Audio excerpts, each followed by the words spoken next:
അപ്പോൾ നമ്മൾ പറഞ്ഞുകൊണ്ടിരുന്നത് അഡൾട്രേഷൻ എന്താണെന്നാണ് അല്ലെ, മായം ചേർക്കലാണ്. നമ്മൾ ബേസിക് ആയിട്ട് പറയുകയാണെന്നുണ്ടെങ്കിൽ നമ്മുടെ വീട്ടിൽ കറിയൊക്കെ വാങ്ങിക്കുമ്പോൾ കല്ലൊക്കെ കിട്ടുന്നത് അതെന്താണ്, ഒരു കൈൻഡ് ഓഫ് അഡൾട്രേഷൻ ആണ്.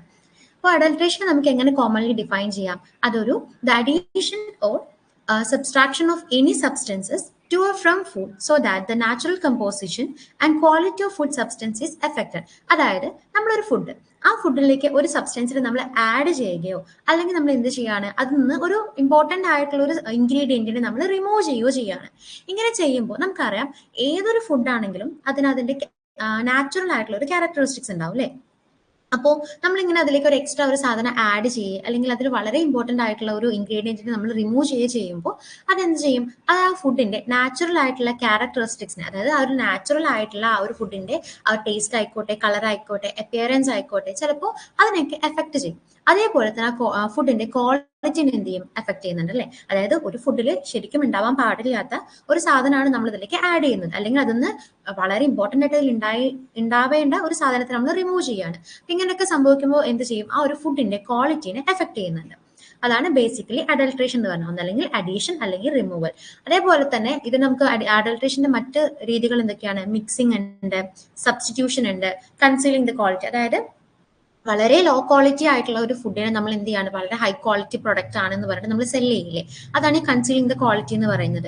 അതേപോലെ തന്നെ putting up of decomposed food for sale. നമ്മൾ ഇപ്പോൾ ഇത് മെയിൻ ആയിട്ട് വെജിറ്റബിൾസിന്റെയും ഫ്രൂട്ട്സിന്റെ ഒക്കെ കേസസിലാണ് നടക്കാറുള്ളത് കേട്ടോ. അതായത് അങ്ങനെ അഴുകിയിട്ടുള്ള കേട് വന്നിട്ടുള്ള ഫ്രൂട്ട്സ് വെജിറ്റബിൾസ് ഒക്കെ നമ്മൾ എന്ത് ചെയ്യും, നല്ല ഫ്രൂട്ട്സും വെജിറ്റബിൾസും ആയിട്ട് നമ്മൾ മിക്സ് ചെയ്ത് വെക്കും. അപ്പോൾ പെട്ടെന്ന് ആൾക്കാർക്ക് എന്ത് ചെയ്യാൻ പറ്റില്ല, അത് കണ്ടുപിടിക്കാൻ പറ്റില്ല. സോ നമ്മൾ എടുക്കുന്ന സമയത്ത് നമ്മുടെ അടുത്ത് എന്തുണ്ടാവും, കേട് വന്ന ഫുഡും ഉണ്ടാവും, അല്ലെങ്കിൽ കേട് വന്ന ഫ്രൂട്ട്സ് ആൻഡ് വെജിറ്റബിൾസും ഉണ്ടാവും, നല്ല ഫ്രൂട്ട്സ് ആൻഡ് വെജിറ്റബിൾസും ഉണ്ടാവും. ഇതൊക്കെ എന്താണ്, ഒരു കൈൻഡ് ഓഫ് അഡൾട്രേഷൻ ആണ്. ഇനി നമ്മൾ ഏതൊക്കെ സാഹചര്യത്തിലാണ് ഒരു ഫുഡ് അഡൾട്ടേർഡ് ആയി എന്ന് പറയാം? അതായത് ഇവിടെ കുറച്ച് പോയിന്റ്സ്, ബുള്ളറ്റ് പോയിന്റ്സ് ആയിട്ട് തന്നിട്ടുണ്ട്. ഇത് FSSAIയുടെ റൂൾസ് പ്രകാരം ഒരു ഫുഡ് എപ്പോഴൊക്കെ അഡൾട്ടേർഡ് ആയി എന്ന് നമുക്ക് പറയാൻ പറ്റുന്നുള്ളതിന്റെ വളരെ കുറച്ച് പോയിന്റ്സ് ആണ്. ഡീറ്റെയിൽഡ് ആയിട്ടുള്ള പോയിന്റ്സ് നമ്മൾ പിന്നീട് ഡിസ്കസ് ചെയ്യുന്നുണ്ട് കേട്ടോ. അപ്പോൾ നമ്മളൊരു ഫുഡിലേക്ക് ഒരു സാധനം ആഡ് ചെയ്തു, ആ സാധനം നമ്മുടെ ഫുഡ് വഴി നമ്മുടെ ഉള്ളിലേക്ക് ചെന്നിട്ട് നമുക്കൊരു വളരെ എന്താ പറയുക, ബാഡ് ആയിട്ട് നമ്മുടെ ഹെൽത്തിനെ എഫക്ട് ചെയ്യുകയാണെന്ന് കരുതാം. അങ്ങനെ ഒരു സിറ്റുവേഷനിൽ നമുക്ക് എന്ത് പറയാൻ പറ്റും, ആ ഒരു ഫുഡ് അഡൾട്ടേർഡ് ആയി എന്ന് പറയാൻ പറ്റും. ഇനി അതല്ലെങ്കിലോ, നമ്മളൊരു ഫുഡിലേക്ക് വളരെ ചീപ്പർ ക്വാളിറ്റി ഉള്ള ഒരു സാധനം നമ്മൾ ആഡ് ചെയ്യുക അല്ലെങ്കിൽ അതിനെ റിമൂവ് ചെയ്യുന്നുണ്ട്. റിമൂവ് ചെയ്യാന്ന് പറയുമ്പോൾ റിമൂവ് ചെയ്യാതെ സബ്സ്റ്റിറ്റ്യൂട്ട് ചെയ്യുക അല്ലെ. അതായത് ഇപ്പോൾ ഒരു ഉദാഹരണം പറയുകയാണെങ്കിൽ ഒലീവ് ഓയിൽ എടുക്കാം, എക്സ്ട്രാ വെർജിൻ ഒലീവ് ഓയിൽ. അത് എക്സ്ട്രാ വെർജിൻ ഒലീവ് ഓയിൽ അതിന്റെ റിയൽ സ്റ്റേറ്റിൽ എന്താണ്, അതിൽ ഒലീവ് ഓയിൽ മാത്രമേ ഉള്ളൂ. പക്ഷെ നമ്മൾ എന്ത് ചെയ്യാണ്, നമ്മുടെ നാട്ടിൽ ഇപ്പൊ കിട്ടുന്ന എല്ലാ എക്സ്ട്രാ വെർജിൻ ഒലീവ് ഓയിൽസ് എന്താണ്, പക്ക ഒലീവ് ഓയിൽസ് ആണോ? അല്ല അല്ലെ. എന്താണ്, അതിൽ ഒരുപാട് സബ്സ്റ്റിറ്റ്യൂഷൻസ് ഉണ്ടായിരിക്കും. ചീപ്പർ ആയിട്ടുള്ള ഇൻഫീരിയർ ക്വാളിറ്റി ഉള്ള ഒരുപാട് സബ്സ്റ്റൻസുകൾ നമ്മൾ എന്ത് ചെയ്യുന്നുണ്ടാവും, അതിൽ ആഡ് ചെയ്തിട്ടുണ്ടാവും. എന്തിനു വേണ്ടി അത് ചെയ്യുന്നത്? മെയിൻ ആയിട്ട് എന്താ, പ്രോഫിറ്റ് ആണ് നമ്മുടെ ഉദ്ദേശം. അപ്പോൾ ഇവിടെ നമ്മൾ പാം ഓയിലോ സൺഫ്ലവർ ഓയിലോ അങ്ങനെ വേറെ എന്തെങ്കിലും ഓയിൽസ് നമ്മൾ എന്ത് ചെയ്യുന്നുണ്ട്, ഇതിലേക്ക് ആഡ് ചെയ്യുന്നുണ്ട്. ഈ പറയുന്ന ഓയിൽസിന് എന്തുണ്ട്, പാം ഓയിൽസിനൊന്നും ഈ ഒലീവ് ഓയിലിന്റെ അത്ര ഹെൽത്ത് ബെനിഫിറ്റ്സ് ഒന്നും ഇല്ല. അപ്പൊ നമ്മൾ എന്ത് ചെയ്യാണ്, ഈ പാം ഓയിൽസിന് എടുത്തിട്ട് ഒലീവ് ഓയിലുമായിട്ട് മിക്സ് ചെയ്യുന്ന സമയത്ത് നമുക്ക് വേണ്ട ഒരു ക്വാളിറ്റി എന്ത് ചെയ്യുന്നില്ല, അവിടെ കിട്ടുന്നില്ല. അപ്പോൾ അതാണ് സെക്കൻഡ് പോയിന്റ് എന്ന് പറയുന്നത്. Cheaper or inferior substances R substituted volley or in part. ഒന്നല്ലെങ്കിൽ നമ്മൾ കുറച്ചായിട്ട് ആഡ് ചെയ്യും അല്ലെങ്കിൽ സബ്സ്റ്റിറ്റ്യൂട്ട് ചെയ്യും, അതല്ലെങ്കിൽ മൊത്തമായിട്ട്, അതായത് ഒലീവ് ഓയിലിന്റെ സ്ഥാനത്ത് മൊത്തമായിട്ട് വേറൊരു ഓയിൽ നമ്മൾ എന്ത് കൊടുക്കുകയാണ്. അതാണ് സെക്കൻഡ് പോയിന്റ്. ഇനി ഇതിൽ എന്തെങ്കിലും ഒരു ഇമ്പോർട്ടന്റ് ആയിട്ടുള്ള ഒരു സാധനം, അതായത് ഇപ്പോൾ നമ്മൾ എക്സാമ്പിൾ പറയുകയാണെങ്കിൽ സ്പൈസസ് എടുക്കാം, നമ്മുടെ കുരുമുളക്, ഇഞ്ചി, ആ സാധനങ്ങളൊക്കെ കേട്ടോ. അപ്പോൾ അതിൽ നിന്ന് നമ്മൾ യൂഷ്വലി എടുക്കുന്ന രണ്ട് സാധനങ്ങളാണ് വോളറ്റൈൽ ഓയിൽസും ഒലിയോറസിൻസും. ഈ രണ്ട് സാധനങ്ങൾ നമ്മൾ യൂഷ്വലി ഫാർമസ്യൂട്ടിക്കൽ ഇൻഡസ്ട്രീസിൽ, കോസ്മെറ്റിക് ഇൻഡസ്ട്രീസിൽ, അതുപോലെ തന്നെ പെർഫ്യൂം ഇൻഡസ്ട്രീസിലൊക്കെ നമ്മൾ മെയിനായിട്ട് ആ ഒരു അതിന്റെ അരോമയ്ക്കും ഫ്രാഗ്രൻസിനും ഒക്കെ വേണ്ടി നമ്മൾ യൂസ് ചെയ്യാറുണ്ട്. പക്ഷേ ഇങ്ങനെ യൂസ് ചെയ്യുന്ന സ്പൈസസ് പിന്നീട് മാർക്കറ്റിൽ അങ്ങനെ കൊടുക്കാറില്ല. കാരണം ഈ വോളറ്റൈൽ ഓയിൽസിലും ഒലിയോറസിൻസിലും ഒക്കെയാണ് ഒരു സ്പൈസസിൽ ഉണ്ടാവേണ്ട, അതായത് ആന്റി മൈക്രോബിയൽ പ്രോപ്പർട്ടി ആയിക്കോട്ടെ, ആന്റി ബാക്ടീരിയൽ പ്രോപ്പർട്ടി ആയിക്കോട്ടെ, ഇങ്ങനെയുള്ള പ്രോപ്പർട്ടീസ് ഒക്കെ ഇരിക്കുന്നത് എന്തിലാണ്, ഈ സാധനം അത് ഈ ബയോആക്റ്റീവ് കോമ്പൗണ്ട്സ് ഒക്കെ പ്രസന്റ് ആയിട്ടുള്ള എവിടെയാണ്, ഈ വോളറ്റൈൽ ഓയിൽസിലും ഒലിയോറസിൻസിലും ഒക്കെയാണ്. അപ്പോൾ അതൊക്കെ റിമൂവ് ചെയ്തിട്ട് ആ സ്പൈസസ് പിന്നെ നമ്മുടെ മാർക്കറ്റിലേക്ക് വന്ന് നമ്മൾ അത് കൺസ്യൂം ചെയ്ത് കഴിഞ്ഞാൽ അതുകൊണ്ട് യാതൊരു ഉപകാരം നമുക്ക് കിട്ടാനില്ല. അങ്ങനത്തെ കേസസും എന്താണ്, അഡൾട്രേഷനിൽ നമുക്ക് പറയാൻ പറ്റും കേട്ടോ. ഇനി അതേപോലെ തന്നെ നമുക്ക് FSSAI നമുക്ക് ഫുഡിൽ യൂസ് ചെയ്യാം എന്ന് പറഞ്ഞു തരുന്ന കുറച്ച് കളേഴ്സ് ഉണ്ട്. അതായത് കുറച്ച് റേഞ്ച് ഓഫ് കളേഴ്സ് ഉണ്ട്. ഈ ഡേയ്സ് ആണ് നമുക്ക് ഫുഡിൽ യൂസ് ചെയ്ത് കഴിഞ്ഞാൽ നമുക്ക് ഹെൽത്തിനെ എഫക്ട് ചെയ്യാത്തത് എന്നുള്ള രീതിക്ക്. പക്ഷേ ചില ആൾക്കാർ എന്ത് ചെയ്യും, അത് പെർമിറ്റഡ് അല്ലാത്ത കളേഴ്സ് ഫുഡിൽ യൂസ് ചെയ്യാറുണ്ട്. ഇതും എന്താണ്, ഒരു കൈൻഡ് ഓഫ് അഡൾട്രേഷൻ ആണ്. അതിന് ഉദാഹരണം പറയുകയാണെങ്കിൽ മെറ്റനൽ യെല്ലോ. നമ്മുടെ മഞ്ഞപ്പൊടി, ചില സമയത്ത് മഞ്ഞപ്പൊടിക്ക് ഭയങ്കര മഞ്ഞ കളർ കാണാറുണ്ട് അല്ലെ, പുറത്തുനിന്ന് വാങ്ങിക്കുന്ന കാര്യങ്ങളിലൊക്കെ. അതെന്തുകൊണ്ടാണ്? ഈ മെറ്റനൽ യെല്ലോ എന്ന് പറയുന്ന ഈ ഡൈ അതിൽ യൂസ് ചെയ്യുന്നത് കൊണ്ടാണ്. ഇതെന്താണ്, ഒരു അഡൾട്രന്റ് ആണ്, അതൊരു ടൈപ്പ് ഓഫ് അഡൾട്രേഷൻ ആണ്. നമ്മൾ അഡൾട്രേഷൻ എന്താന്ന് പറഞ്ഞു, പക്ഷെ അഡൾട്രന്റ് എന്നാണ് പറഞ്ഞില്ല അല്ലെ. അഡൾട്രന്റ് എന്ന് പറഞ്ഞാൽ നമ്മൾ ഈ അഡൾട്രേഷൻ ചെയ്യാൻ വേണ്ടി ഉപയോഗിക്കുന്ന ഒരു വസ്തു അല്ലെങ്കിൽ ആ ഒരു സബ്സ്റ്റൻസിനെ നമ്മൾ പറയുന്ന പേരാണ് അഡൾട്രന്റ് എന്ന് പറയുന്നത്. സോ ബേസിക്കലി എന്താണ് അഡൾട്രേഷൻ എന്നാണ് നമ്മൾ പറഞ്ഞത്. ഇനി ഡിഫറെന്റ് ടൈപ്സ് ഓഫ് അഡൾട്രേഷൻ ഉണ്ട്. എന്താ ഡിഫറെന്റ് ടൈപ്സ് ഓഫ് അഡൾട്രേഷൻ? 5 ടൈപ്പാണ് മെയിൻലി നമ്മൾ പറയുന്നത്. Intentional adulteration, incidental adulteration, natural adulteration, metallic adulteration, packaging hazards. അപ്പോൾ എന്താ ഇന്റൻഷണൽ അഡൾട്രേഷൻ? നമുക്ക് ആ പേര് കേൾക്കുമ്പോൾ തന്നെ നമുക്കറിയാം, ഇന്റൻഷനലി ചെയ്യുന്ന, നമ്മൾ പറയും നീ അത് ഇന്റൻഷനലി ചെയ്തതല്ലേ എന്നൊക്കെ നമ്മൾ പറയാറുണ്ട്. നമ്മൾ വേണം വെച്ചിട്ട് മനഃപൂർവ്വമായിട്ട് ചെയ്യുന്നതിനെയാണ് നമ്മൾ ഇന്റൻഷനലി ചെയ്യാന്ന് പറയാം. അപ്പോൾ ഇന്റൻഷണൽ അഡൾട്രേഷൻ എന്താണ്? നമ്മൾ വേണം വെച്ചിട്ട് ഒരു ഫുഡിലേക്ക് ഒരു സാധനം നമ്മൾ ആഡ് ചെയ്ത് കൊടുക്കുകയാണ്. എന്തിനാ അങ്ങനെ ചെയ്യുന്നത്? നമുക്ക് പ്രോഫിറ്റ് ഗെയിൻ ചെയ്യാൻ വേണ്ടി. അൾട്ടിമേറ്റ് എയിം എന്ന് പറയുന്നത്, ഒരു അഡൾട്രേഷൻ ചെയ്യുന്ന ഒരാളുടെ അൾട്ടിമേറ്റ് എയിം എന്ന് പറയുന്നത് എന്താണ്? ആ ഒരു സാധനത്തിൽ നിന്ന് അയാൾക്ക് കൂടുതൽ പ്രോഫിറ്റ് കിട്ടണം. അപ്പോൾ ഇന്റൻഷണൽ അഡൾട്രേഷൻ എന്ന് പറഞ്ഞാൽ മെയിൻ ആയിട്ട് നമ്മൾ ചെയ്യുന്ന എന്തിനു വേണ്ടിയിട്ടാണ്? ഫൈനാൻഷ്യൽ ഗെയിനിന് വേണ്ടിയിട്ടാണ് അല്ലെ. അതായത് നമ്മൾ ഒന്നല്ലെങ്കിൽ ഒരു സബ്സ്റ്റൻസിനെ നമ്മൾ വേണമെന്ന് വെച്ചിട്ട് അതിലേക്ക് ആഡ് ചെയ്ത് കൊടുക്കുക, അല്ലെങ്കിൽ അതിന് വേണമെന്ന് വെച്ചിട്ട് ഒരു സബ്സ്റ്റൻസ് നമ്മൾ റിമൂവ് ചെയ്തെടുക്കുക. അത് ആ റിമൂവ് ചെയ്യുന്ന സബ്സ്റ്റൻസ് എന്തായിരിക്കണം? ആ ഒരു പ്രൊഡക്റ്റിന്റെ ഏറ്റവും ഇമ്പോർട്ടന്റ് ആ ഒരു സാധനം ഉണ്ടെങ്കിൽ നമുക്ക് എന്ത് പറയാൻ പറ്റും, ഓക്കെ ഇതിന്റെ പ്രൊഡക്റ്റ് ആണ് നമുക്ക് പറയാൻ പറ്റുള്ളൂ എന്ന ലെവലിലുള്ള ഇൻഗ്രീഡിയൻസ് നമ്മൾ റിമൂവ് ചെയ്തിട്ട് ചീപ്പർ ആയിട്ടുള്ള സാധനം നമ്മൾ ഇതിന് പകരം സബ്സ്റ്റിറ്റ്യൂട്ട് ചെയ്ത് കൊടുക്കാറുണ്ട്. സോ ഇന്റൻഷണൽ അഡൾട്രേഷന്റെ അഡൾട്രന്റ് ഏതൊക്കെ നമുക്ക് എക്സാമ്പിൾസ് പറയാൻ പറ്റും? സാൻഡ്, മാർബിള്, സ്റ്റോൺസ്, കാര്യങ്ങളൊക്കെ അല്ലെ. ഇപ്പോൾ നമുക്ക് പെട്ടെന്ന് ഓർത്തിരിക്കാൻ ഇന്റൻഷണൽ അഡൾട്രേഷൻ എന്നൊരു എക്സാമ്പിൾ നമുക്ക് പറയാം. പാലിൽ വെള്ളം ചേർക്കുന്നത് എന്തിനാ ചെയ്യുന്നത്? പ്രോഫിറ്റ് കിട്ടാൻ വേണ്ടി. കൂടുതൽ പാല് കൂടുതൽ നമുക്ക് വിൽക്കാൻ പറ്റും, കൂടുതൽ പ്രോഫിറ്റ് ഗെയിൻ ചെയ്യാൻ പറ്റും അല്ലെ. അപ്പോൾ പാലിൽ വെള്ളം ചേർക്കുന്നത് എന്താണ്? ഒരു കൈൻഡ് ഓഫ് ഇന്റൻഷണൽ അഡൾട്രേഷൻ ആണ്. ഇനി എന്താ ഇൻസിഡന്റൽ അഡൾട്രേഷൻ? അതായത് ഒരു സാഹചര്യവശാൽ സംഭവിച്ചു പോകുന്ന ഒരു അഡൾട്രേഷൻ ആണ്. നമ്മൾ അധികം വേണമെന്ന് വെച്ച് ചെയ്യുന്നതല്ല, നമ്മുടെ കെയർലെസ്നെസ് കൊണ്ടോ അല്ലെങ്കിൽ ഫുഡിന് നമ്മൾ പ്രോപ്പർ ആയിട്ടുള്ള ഒരു സ്റ്റോറേജ് അല്ലെങ്കിൽ പ്രോസസിങ് കണ്ടീഷൻസ് പ്രൊവൈഡ് ചെയ്യാത്തത് കൊണ്ടോ ആ ഒരു ഫുഡിൽ സംഭവിക്കുന്ന അഡൾട്രേഷൻസ് ആണ് ഇൻസിഡന്റൽ അഡൾട്രേഷൻ. അതായത് നമ്മുടെ ഒന്നല്ലെങ്കിൽ നമ്മുടെ കെയർലെസ്നെസ് കൊണ്ടായിരിക്കാം, അല്ലെങ്കിൽ നമ്മൾ ആ ഫുഡിനെ പ്രോപ്പർ ആയിട്ട് സ്റ്റോർ ചെയ്യുകയും പ്രോസസ് ചെയ്യുകയും ചെയ്യാത്തത് കൊണ്ടായിരിക്കാം. സോ ഇൻസിഡന്റൽ അഡൾട്രേഷൻ എക്സാമ്പിൾസ് ഏതൊക്കെയാണ് വരുന്നത്? Pesticide residues, droppings of rodents. അതായത് നമ്മൾ പെസ്റ്റിസൈഡ് റെസിഡ്യൂസ് എങ്ങനെയാണ് വരുന്നത്? അഗ്രികൾച്ചർ ഫീൽഡിൽ നമ്മൾ വളരെ എക്സസീവ് ആയിട്ട് പെസ്റ്റിസൈഡ് യൂസ് ചെയ്തുകൊണ്ടിരിക്കാന്ന് കരുതുക. അങ്ങനെ യൂസ് ചെയ്തുകൊണ്ടിരിക്കുന്ന സമയത്ത് ഈ പ്ലാന്റ് എന്ത് ചെയ്യുന്നു? ഈ പെസ്റ്റിസൈഡിന്റെ റെസിഡ്യൂ എന്ന് പറഞ്ഞാൽ നമുക്ക് വേണമെങ്കിൽ എന്ത് പറയാം, അതിന്റെ ബാക്കിയുള്ളത് എന്നൊക്കെ നമുക്ക് പറയാം അല്ലെ. അപ്പോൾ ആ റെസിഡ്യൂസിനെ അപ്ടേക്ക് എടുത്തു വെക്കും, അതായത് അതിൽ സ്റ്റോർ ചെയ്ത് വെക്കും. ഈ ഫുഡ് നമ്മുടെ ബോഡിയിലേക്ക് എത്തുന്ന സമയത്ത് ഈ പെസ്റ്റിസൈഡിന്റെ റെസിഡ്യൂസ് എന്തുണ്ടായിരിക്കും? ഈ ഫുഡിൽ പ്രസന്റ് ആയിരിക്കും അല്ലെ. അപ്പൊ നമ്മുടെ ബോഡിയിൽ എത്തുന്ന സമയത്ത് അത് വേറെ ഹെൽത്ത് ഡിഫക്ട്സ്, അതായത് ക്യാൻസർ, ബോഡിയിലുള്ള മറ്റ് ചേഞ്ചസുകൾ, അങ്ങനെ പല പല ചേഞ്ചസിന് അത് കാരണമായിട്ട് മാറാറുണ്ട്. അതാണ് ഇൻസിഡന്റൽ അഡൾട്രേഷൻ എന്ന് പറയുന്നത്. പിന്നെ ഫുഡിൽ ലാർവയും കാര്യങ്ങളൊക്കെ എപ്പോഴാണ് ഫോം ചെയ്യുക? നമ്മൾ ആ ഫുഡിനെ പ്രോപ്പർ ആയിട്ട്, അതായത് ഇപ്പൊ ഒരു ഉദാഹരണം പറയുകയാണെന്നുണ്ടെങ്കിൽ നമ്മൾ പാല് യൂഷ്വലി നമ്മൾ ഏത് കണ്ടീഷനിലാണ് സ്റ്റോർ ചെയ്യാറുള്ളത്? റെഫ്രിജറേറ്റിംഗ് കണ്ടീഷനിലാണ് സ്റ്റോർ ചെയ്യാറുള്ളത് അല്ലെ. പക്ഷെ ആ പാലിന് നമ്മൾ എടുത്തിട്ട് റെഫ്രിജറേറ്റിംഗ് കണ്ടീഷനിൽ സ്റ്റോർ ചെയ്യാതെ നമ്മൾ എന്ത് ചെയ്യാണ്? ഒരു നാച്ചുറൽ റൂം ടെമ്പറേച്ചറിൽ നമ്മൾ അതിനെ സ്റ്റോർ ചെയ്തു എന്ന് കരുതാം. അങ്ങനെ സ്റ്റോർ ചെയ്യുന്ന സമയത്ത് എന്ത് സംഭവിക്കും? ഇതിന് പ്രോപ്പർ ആയിട്ടുള്ള ഒരു സ്റ്റോറേജ് കണ്ടീഷൻസോ ടെമ്പറേച്ചറോ ഒന്നും തന്നെ കിട്ടുന്നില്ല. അപ്പോൾ ഇത് പെട്ടെന്ന് എന്ത് ചെയ്യും? സ്പോയിൽ ആവാൻ, ഇതിൽ മൈക്രോ ഓർഗാനിസംസ് വളരാനുള്ള ചാൻസസ് ഒക്കെ കൂടുതലായിരിക്കും. അപ്പൊ ഇതൊക്കെ എന്താണ്? ഇത് യൂഷ്വലി ഫുഡിൽ ഇല്ലാത്തൊരു സാധനം വരികയല്ലോ. അപ്പൊ അത് നമുക്കൊരു കൈൻഡ് ഓഫ് അഡൾട്രേഷൻ ആയിട്ട് നമുക്ക് പറയാൻ പറ്റും. അതായത് നമ്മൾ ലാർവേസ് ഫോം ചെയ്യുന്നത്, അതുപോലെ തന്നെ റോഡൻസ്, ഈ എലിയുടെ ഒക്കെ നമ്മൾ ചില സമയത്ത് കാണാൻ പറ്റൂലേ, ഈ ഫുഡ് സ്റ്റോർ ചെയ്ത സ്ഥലത്തൊക്കെ നമുക്ക് കിട്ടുന്ന എന്തെങ്കിലും ഇതൊക്കെ പാറ്റ, അങ്ങനത്തെ അങ്ങനെ കുഞ്ഞു കുഞ്ഞു നമുക്ക് ഫുഡിൽ യൂഷ്വലി പ്രസന്റ് അല്ലാത്ത സാധനങ്ങളൊക്കെ അതിൽ പ്രസന്റ് ആയിട്ട് നമുക്ക് കാണാൻ പറ്റും. ഇതൊക്കെ എന്താണ്? അതൊക്കെ ഒരു കൈൻഡ് ഓഫ് അഡൾട്രേഷൻ ആണ്. പിന്നെ നെക്സ്റ്റ് വരുന്നതാണ് മെറ്റാലിക് അഡൾട്രേഷൻ. മെറ്റാലിക് അഡൾട്രേഷൻ എന്ന് പറഞ്ഞു കഴിഞ്ഞാൽ കുറെ മെറ്റൽസ്, ഹെവി മെറ്റൽസ് ആണ് മെയിൻലി നമ്മളിവിടെ സംസാരിക്കുന്നത്. ആർസനിക്, കാഡ്മിയം, മെർക്കുറി പോലുള്ള മെറ്റൽസുകൾ.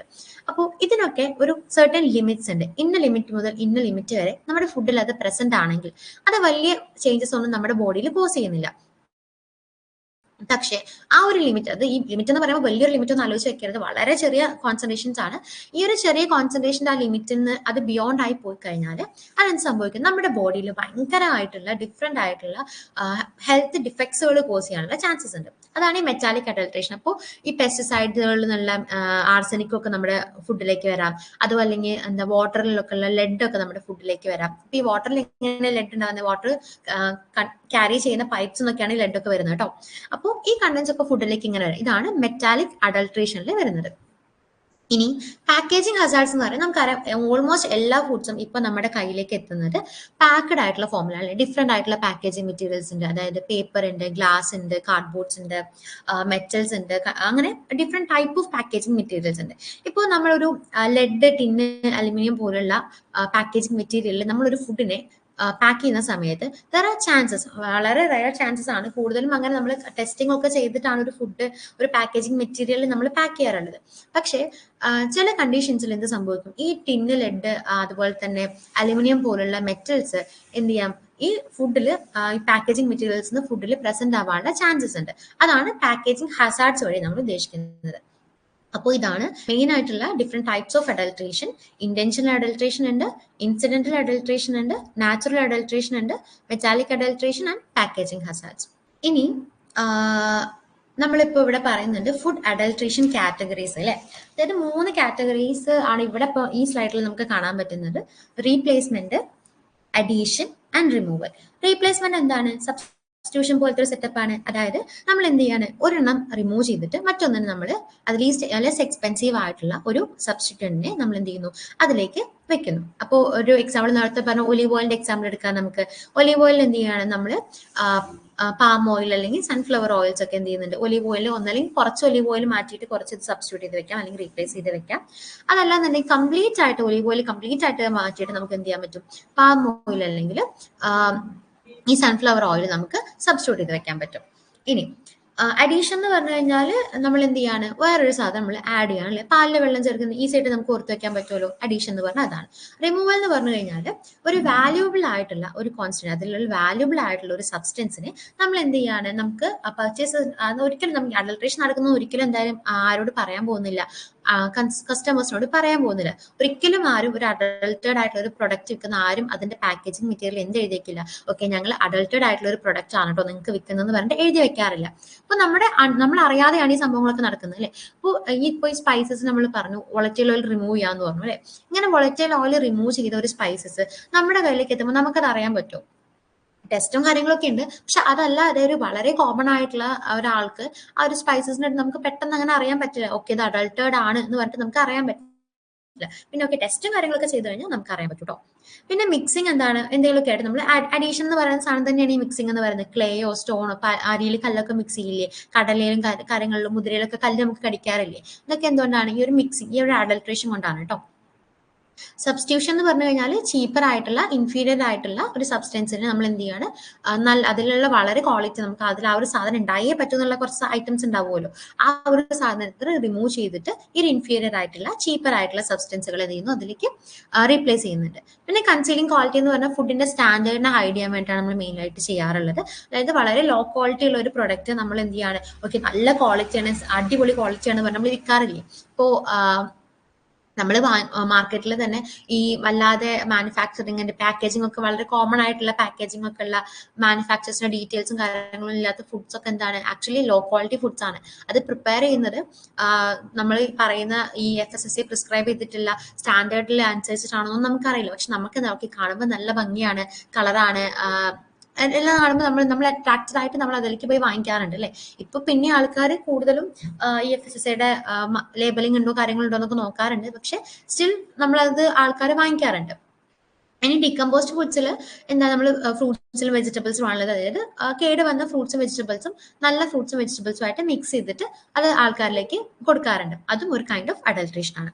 ഇനി misbranding or false labels എന്ന് പറയുന്നത് എന്താണ്, അത് എന്താ പറയാ, ഒരു ഇപ്പോ നമ്മുടെ ഇന്ത്യയിൽ തന്നെ ഉണ്ടാക്കിയ ഒരു പ്രൊഡക്റ്റ് ആണെന്ന് കരുതുക. പക്ഷെ ഇയാൾ ഇത് ലേബൽ ചെയ്ത് വിൽക്കുന്നത് വേറെ എവിടുന്നോ ഉണ്ടായി വന്ന ഒരു പ്രൊഡക്റ്റ് ആണ്. ഇതിന്റെ ഒരു ഫോറിൻ കൺട്രിയിൽ പ്രൊഡ്യൂസ് ചെയ്തൊരു സാധനം നമ്മൾ ഇങ്ങോട്ടേക്ക് ഇമ്പോർട്ട് ചെയ്തിട്ട് നമ്മൾ ഇവിടെ അവർ സെല് ചെയ്യുന്ന തരത്തിൽ അതിനെ പറയണം ചെയ്തേക്കോ. അതൊക്കെ ഒരു കൈൻഡ് ഓഫ് ഫോൾസ് ലേബിൾസ് അല്ലെങ്കിൽ മിസ് ബ്രാൻഡിങ് ആണ്. അതേപോലെ തന്നെ ഡ്യൂപ്ലിക്കേറ്റ് ആയിട്ടുള്ള സ്റ്റഫ്സ് ഇറക്കുക. ഇപ്പോ എന്ത് പറയാൻ പറ്റും, കിച്ചൺ ട്രഷേഴ്സ് നമുക്ക് ഫെമിലിയർ ആയിട്ടുള്ള ഒരു ബ്രാൻഡ് ആണല്ലേ കിച്ചൺ ട്രഷേഴ്സ് എന്ന് പറയുന്നത്. ഇപ്പൊ ഏതോ ഒരു ലോക്കൽ കമ്പനിക്കാര് ഒരു സാധാ ഒരു മുളക് പൊടി, അത് വളരെ അൺഹൈജീനിക് ആയിട്ടുള്ള ഒരു കണ്ടീഷൻസിൽ പ്രോപ്പർ ആയിട്ടുള്ള സ്റ്റാൻഡേർഡ്സിലൊന്നും ഇല്ലാതെ ഒരു മുളക് പൊടി ഉണ്ടാക്കുകയാണെന്ന് കരുതാം. ആ മുളക് പൊടിനെ ഇവർ കിച്ചൺ ട്രഷേഴ്സിന്റെ പാക്കേജിന്റെ അതേപോലെ ചെറിയ ചെറിയ മാറ്റങ്ങളൊക്കെ വരുത്തിയിട്ട് അങ്ങനെ സെല് ചെയ്യുകയാണെങ്കിൽ പെട്ടെന്ന് ഒറ്റ നോട്ടത്തിൽ നമുക്ക് കാണുമ്പോൾ എന്ത് തോന്നും, ഓക്കെ ഇത് അത് തന്നെയാണല്ലോ എന്ന് തോന്നിയിട്ട് നമ്മൾ ആ സാധനം എടുക്കും. പക്ഷെ അതിന് ക്വാളിറ്റി ഉണ്ടാവുമോ, വളരെ കുറവായിരിക്കും. കമ്പാരിറ്റീവ്ലി നല്ലൊരു ബ്രാൻഡിന് കമ്പയർ ചെയ്ത് നോക്കുമ്പോൾ കിച്ചൺ ട്രഷേഴ്സ് ഭയങ്കര നല്ല ബ്രാൻഡാന്നല്ല, പക്ഷെ നമുക്ക് ഫെമിലിയർ ആയിട്ടുള്ള കുറെ അഡ്വർടൈസ്മെന്റ്സും കാര്യങ്ങളൊക്കെ ഉള്ള ഒരു ബ്രാൻഡാണല്ലോ. അപ്പൊ നമുക്ക് ഫെമിലിയർ ആയത് കാരണം നമുക്ക് കൂടുതലും സൂപ്പർ മാർക്കറ്റ്സിൽ പോകുമ്പോൾ നമുക്ക് അറിയുന്ന കമ്പനീസും ബ്രാൻഡ്സ് ഒക്കെ നമ്മൾ ചൂസ് ചെയ്യാനുള്ള ടെൻഡൻസി നമുക്ക് കൂടുതലായിരിക്കും. സോ അങ്ങനെ ഒരു ഡ്യൂപ്ലിക്കേറ്റ് ആയിട്ടുള്ള ഫുഡ് സ്റ്റഫ്സ് അങ്ങനെ മിസ് ബ്രാൻഡിങ് അല്ലെങ്കിൽ ഫാൾസ് ലേബിൾസ് വെച്ചിട്ട് സെൽ ചെയ്യുന്നുണ്ട്. ഈ ടോക്സിക്കൻസ് ആണ്. ഈ ടോക്സിക്കൻസിൽ വരുന്നതാണ് നമ്മൾ ഈ പ്രിസർവേറ്റീവ്സ്, അതായത് പെർമിറ്റഡ് അല്ലാത്ത പ്രിസർവേറ്റീവ്സ് ആഡ് ചെയ്യുക, കളറൻസ് ആഡ് ചെയ്യുക, അങ്ങനത്തെ കാര്യങ്ങളൊക്കെ ആഡ് ചെയ്യുന്ന സമയത്ത് നമുക്ക് വളരെ ബാഡ് ആയിട്ടുള്ള രീതിയിൽ ഹെൽത്ത് എഫക്ട്സ് ഉണ്ടാവാനുള്ള ചാൻസസ് ഉണ്ട്. ചാൻസസ് അല്ല, ഹെൽത്ത് എഫക്ട്സ് എന്തായാലും ഉണ്ടാവും കേട്ടോ. ക്യാൻസർ കോസിംഗ് ഒക്കെ ആയിരിക്കും മോസ്റ്റ് ഓഫ് ദി ഡൈസും കാര്യങ്ങളൊക്കെ. അപ്പൊ ഇതൊരു വളരെ ഇമ്പോർട്ടൻ്റ് ആയിട്ടുള്ള ഒരു എക്സാമ്പിൾ ആയിട്ട് നമുക്ക് പറയാം. മസ്റ്റാർഡ്സ് നമ്മൾ ആഡ് ചെയ്യുന്ന ആർജിമൻ ആണ്. അത് ഹൈലി ടോക്സിക് ആയിട്ടുള്ള ഒരു സാധനമാണ്. അപ്പൊ നമ്മുടെ ബോഡിയിലേക്ക് വരുമ്പോൾ ക്യാൻസർ പോലുള്ള അസുഖങ്ങൾ നമുക്ക് പെട്ടെന്ന് വരും. ഇനി ഇത് ജസ്റ്റ് നമ്മുടെ മാർക്കറ്റ്സിൽ അവൈലബിൾ ആയിട്ടുള്ള കുറച്ച് അഡൾട്ടേർഡ് ഫുഡ്സ് ആണ് നമ്മൾ പറയുന്നത്. കോമൺ ആയിട്ട് നമുക്ക് അറിയുന്ന കാര്യങ്ങൾ ഓർത്ത് വെച്ചാൽ മതി. ടർമറിക്കിൽ മെയിൻ ആയിട്ട് മെറ്റനൽ യെല്ലോ, അതായത് ആ മഞ്ഞ കളർ കൊടുക്കുന്ന ഒരു ഡൈ ആണ് മെറ്റനൽ യെല്ലോ എന്ന് പറയുന്നത്. മെറ്റനൽ യെല്ലോ ആഡ് ചെയ്യുന്നുണ്ട്. ദാലുകൾ, പരിപ്പിലും എന്ത് ചെയ്യുന്നുണ്ട്, മെറ്റനൽ യെല്ലോ ആഡ് ചെയ്യാറുണ്ട്. പിന്നെ പൾസസിലും ഇതിൽ ഈ കേസരി ദാൾ എന്ന് പറയുന്ന ഒരു സാധനം ആഡ് ചെയ്യുന്നുണ്ട്. ഈ കേസരി ദാൾ എന്ന് പറയുന്നത് അതിൽ ലാത്രിസ് സെറ്റൈവസ് എന്ന് മറ്റാണ് അതിന്റെ പേര് വരുന്നത്, സയന്റിഫിക് നെയിം വരുന്നത്. ലാത്രിസ് എന്ന് പറയുന്ന ഒരു ഡിസീസ് കോസ് ചെയ്യാനുള്ള കാപ്പബിലിറ്റി ഉണ്ട് ഈ ഒരു ദാലിന്. പിന്നെ ഗ്രീൻ ചില്ലീസിന്റെ കേസിൽ green chilli, green peas, other vegetables, ആ ഗ്രീൻ കളറുള്ള വെജിറ്റബിൾസിനൊക്കെ മാലക്കൈറ്റ് ഗ്രീൻ എന്ന് പറയുന്ന ഒരു ഡൈ യൂസ് ചെയ്യുന്നുണ്ട്. ഈ ഡൈസ് ഒക്കെ ആക്ച്വലി പ്രൊഹിബിറ്റഡ് ആണ്, ഫുഡിൽ യൂസ് ചെയ്യാൻ പാടില്ല എന്ന് പറഞ്ഞിട്ടുള്ള കാര്യങ്ങളാണ്. ബട്ട് സ്റ്റിൽ ആൾക്കാർ എന്ത് ചെയ്യുന്നുണ്ട്, കസ്റ്റമേഴ്സിനെ അട്രാക്ട് ചെയ്യാനൊക്കെ വേണ്ടിയിട്ട് ഇത്തരത്തിലുള്ള ഡൈസും കാര്യങ്ങളൊക്കെ യൂസ് ചെയ്യുന്നുണ്ട്. മസ്റ്റാർഡ്സിൽ നമ്മൾ നേരത്തെ പറഞ്ഞ പോലെ ആർജിമൻ സീഡ്സ്, പപ്പായ സീഡ്സ് ഒക്കെയാണ് അഡൾട്ടന്റ് ആയിട്ട് യൂസ് ചെയ്യുന്നത്. പിന്നെ മിൽക്ക് ആൻഡ് മിൽക്ക് പ്രൊഡക്ട്സിൽ സ്റ്റാർച്ച്, വാട്ടർ ഒക്കെ യൂസ് ചെയ്യുന്നുണ്ട്. ഇതിൽ തന്നെ നിങ്ങൾക്ക് ഡീറ്റെയിൽഡ് ആയിട്ട് നിങ്ങൾക്ക് പ്രൊവൈഡ് ചെയ്യുന്ന വേർഡ് ഡോക്യുമെന്റ് നോട്ട്സിൽ കുറച്ചും കൂടി ഡീറ്റെയിൽ ആയിട്ട് ഓരോ പ്രൊഡക്ട്സും അതിൽ യൂസ് ചെയ്യുന്ന അഡൾട്ടറൻസ് ഏതൊക്കെയാണെന്ന് പറഞ്ഞിട്ടുണ്ടായിരിക്കും. സോ ആ കാര്യങ്ങളൊക്കെ ഒന്ന് നോട്ട് ചെയ്യാം. പിന്നെ മിൽക്കിന്റെ കേസസിൽ മിൽക്കൊക്കെ യൂഷ്വലി എപ്പോഴും ചോദിക്കുന്ന ഒരു വളരെ കോമൺ ആയിട്ടുള്ള ഒരു കാര്യമാണ്. മിൽക്കിൽ സ്റ്റാർച്ച് യൂസ് ചെയ്യുന്നുണ്ട്, വാട്ടർ യൂസ് ചെയ്യുന്നുണ്ട്, യൂറിയ, ഫോർമാലിൻ, ഡിറ്റർജന്റ്, ഇങ്ങനെ ഡിഫറെന്റ് ടൈപ്സ് ഓഫ് അഡൾട്ടറൻസ് യൂസ് ചെയ്യുന്നുണ്ട്. അപ്പോൾ വാട്ടർ നമുക്കറിയാം അതിന്റെ വോളിയം ഇൻക്രീസ് ചെയ്യാൻ വേണ്ടിയിട്ടാണ് യൂസ് ചെയ്യുന്നത്. യൂറിയയും ഫോർമാലിനും മെയിൻലി യൂസ് ചെയ്യുന്നത് എന്തിനാന്ന് വെച്ച് കഴിഞ്ഞാൽ അതിന്റെ ഷെൽഫ് ലൈഫ് ഇൻക്രീസ് ചെയ്യാൻ വേണ്ടിയിട്ടാണ്. ഇപ്പോൾ ഡിറ്റർജന്റ് ആണെന്നുണ്ടെങ്കിൽ അത് ആ ഒരു എന്താ പറയുക, ഫ്രോത്തി ആയിട്ടുള്ള ഒരു അപ്പിയറൻസ് ഒന്നല്ല കൊടുക്കുക. അത് നമുക്ക് ഡിറ്റർജന്റ് ആഡ് ചെയ്യുന്നത് എന്തിനാന്ന് വെച്ച് കഴിഞ്ഞാൽ ഓക്കെ ആ ഒരു ഫാറ്റിന് നല്ല മിൽക്കിനൊരു ഹൈ ഫാറ്റ് കണ്ടന്റ് ഉണ്ടെന്ന് തോന്നിപ്പിക്കുന്ന രീതിക്ക് നമുക്കൊരു എന്താ പറയുക ആ ഒരു അപ്പിയറൻസ് അതിന് കിട്ടും. ആ ഒരു സാധനം കൊടുക്കാൻ വേണ്ടിയിട്ടാണ് എന്ത് ചെയ്യാറുള്ളത്, മിൽക്കിലേക്ക് ഡിറ്റർജൻസ് ആഡ് ചെയ്യാറുള്ളത്. പിന്നെ അതേപോലെ ഐസ്ക്രീംസിൽ എന്താണ് പ്രിസർവേറ്റീവ്സും സ്വീറ്റനിങ് ഏജൻസും ഒക്കെ ആഡ് ചെയ്യുന്നുണ്ട്. പ്രൊഹിബിറ്റഡ് ആയിട്ടുള്ള, പെർമിറ്റഡ് ആയിട്ടുള്ള യൂസ് ചെയ്യുന്നതിന് വലിയ കുഴപ്പമൊന്നുമില്ല. പക്ഷെ ഓരോന്ന് പ്രിപ്പയർ ചെയ്യുന്നതിന് FSSAI പ്രിസ്ക്രൈബ് ചെയ്യുന്ന ഓരോ സ്റ്റാൻഡേർഡ്സ് ഉണ്ടായിരിക്കും. അതൊന്നും അല്ലാതെ യൂസ് ചെയ്യുന്ന സാധനങ്ങളാണ് നമ്മുടെ ഹെൽത്തിനെ എഫക്ട് ചെയ്യുന്നതും അതിന് നമ്മൾ അഡൾട്ടറൻസ് എന്ന് പറയുന്നതും. കോഫി പൗഡറിൽ മെയിൻ ആയിട്ട് കണ്ടുവരുന്ന അഡൾട്ടറൻസ് ഏതൊക്കെയാന്ന് വെച്ച് കഴിഞ്ഞാൽ ടമറിൻ സീഡ്സും ചിക്കറി പൗഡറും ആണ്. നമ്മളൊരു ഏത് ബ്രാൻഡ് ഓഫ് കോഫി എടുത്തു കഴിഞ്ഞാലും അതിലൊരു certain percentage of chicory present ആണ്. ബട്ട് ആക്ച്വലി ചിക്കറി മാത്രം ഒരുപാട് ഹൈ ക്വാണ്ടിറ്റിയിൽ ഉണ്ടെന്നുണ്ടെങ്കിൽ അത് അത്ര നല്ലതല്ല കോഫി പൗഡർ യൂസ് ചെയ്യുന്നത് കേട്ടോ. സോ നമ്മൾ ഇനി കോഫിയൊക്കെ വാങ്ങിക്കുന്ന സമയത്ത് മെയിൻലി അതിന്റെ ബാക്കിൽ ചിക്കറിയുടെ പെർസെന്റേജ് കൂടെ നോക്കി വാങ്ങിക്കുന്നത് ബെറ്റർ ആയിരിക്കും. പിന്നെ ഗീ ആണ്.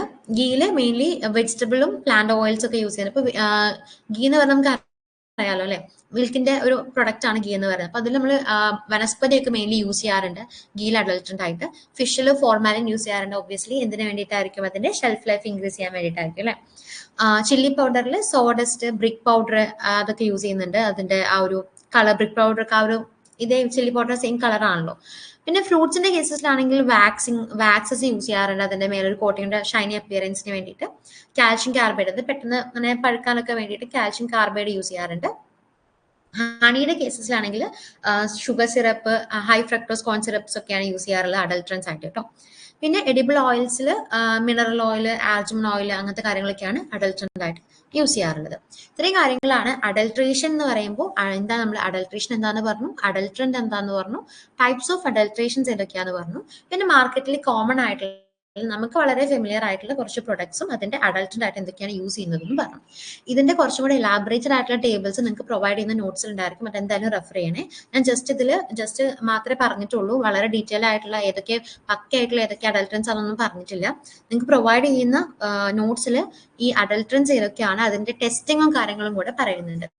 അപ്പോൾ നിങ്ങൾക്ക് കുറച്ച് പേർക്കെല്ലാം അറിയുണ്ടാവും, FSSAIയുടെ ഡാർട്ട് എന്ന് പറയുന്ന ഒരു ബുക്ക് ഉണ്ട്. ആ ബുക്കിൽ എന്താ പറയുന്നതെന്ന് വെച്ച് കഴിഞ്ഞാൽ നമ്മുടെ മാർക്കറ്റിൽ കോമൺ ആയിട്ട് അവൈലബിൾ ആയിട്ടുള്ള പ്രൊഡക്ട്സിൽ യൂസ് ചെയ്യുന്ന അഡൾട്രൻസും അതിനെ നമുക്ക് വീട്ടിൽ തന്നെ എങ്ങനെ കണ്ടുപിടിക്കാം എന്നുള്ള, അതായത് വളരെ സിമ്പിൾ ആയിട്ടുള്ള കുറച്ച് ടെസ്റ്റുകൾ ഉപയോഗിച്ചിട്ടൊക്കെ ഇത് നമുക്ക് വീട്ടിൽ കണ്ടുപിടിക്കാൻ പറ്റും. അങ്ങനത്തെ കുറച്ച് ടെസ്റ്റും കാര്യങ്ങളുമാണ് ആ ബുക്കിലുള്ളത്. ആ ബുക്കിന്റെ കുറച്ച് ടെസ്റ്റും കാര്യങ്ങളൊക്കെ ഞാൻ നിങ്ങൾക്ക് തരുന്ന നോട്ട്സിൽ പ്രൊവൈഡ് ചെയ്തിട്ടുണ്ട് കേട്ടോ.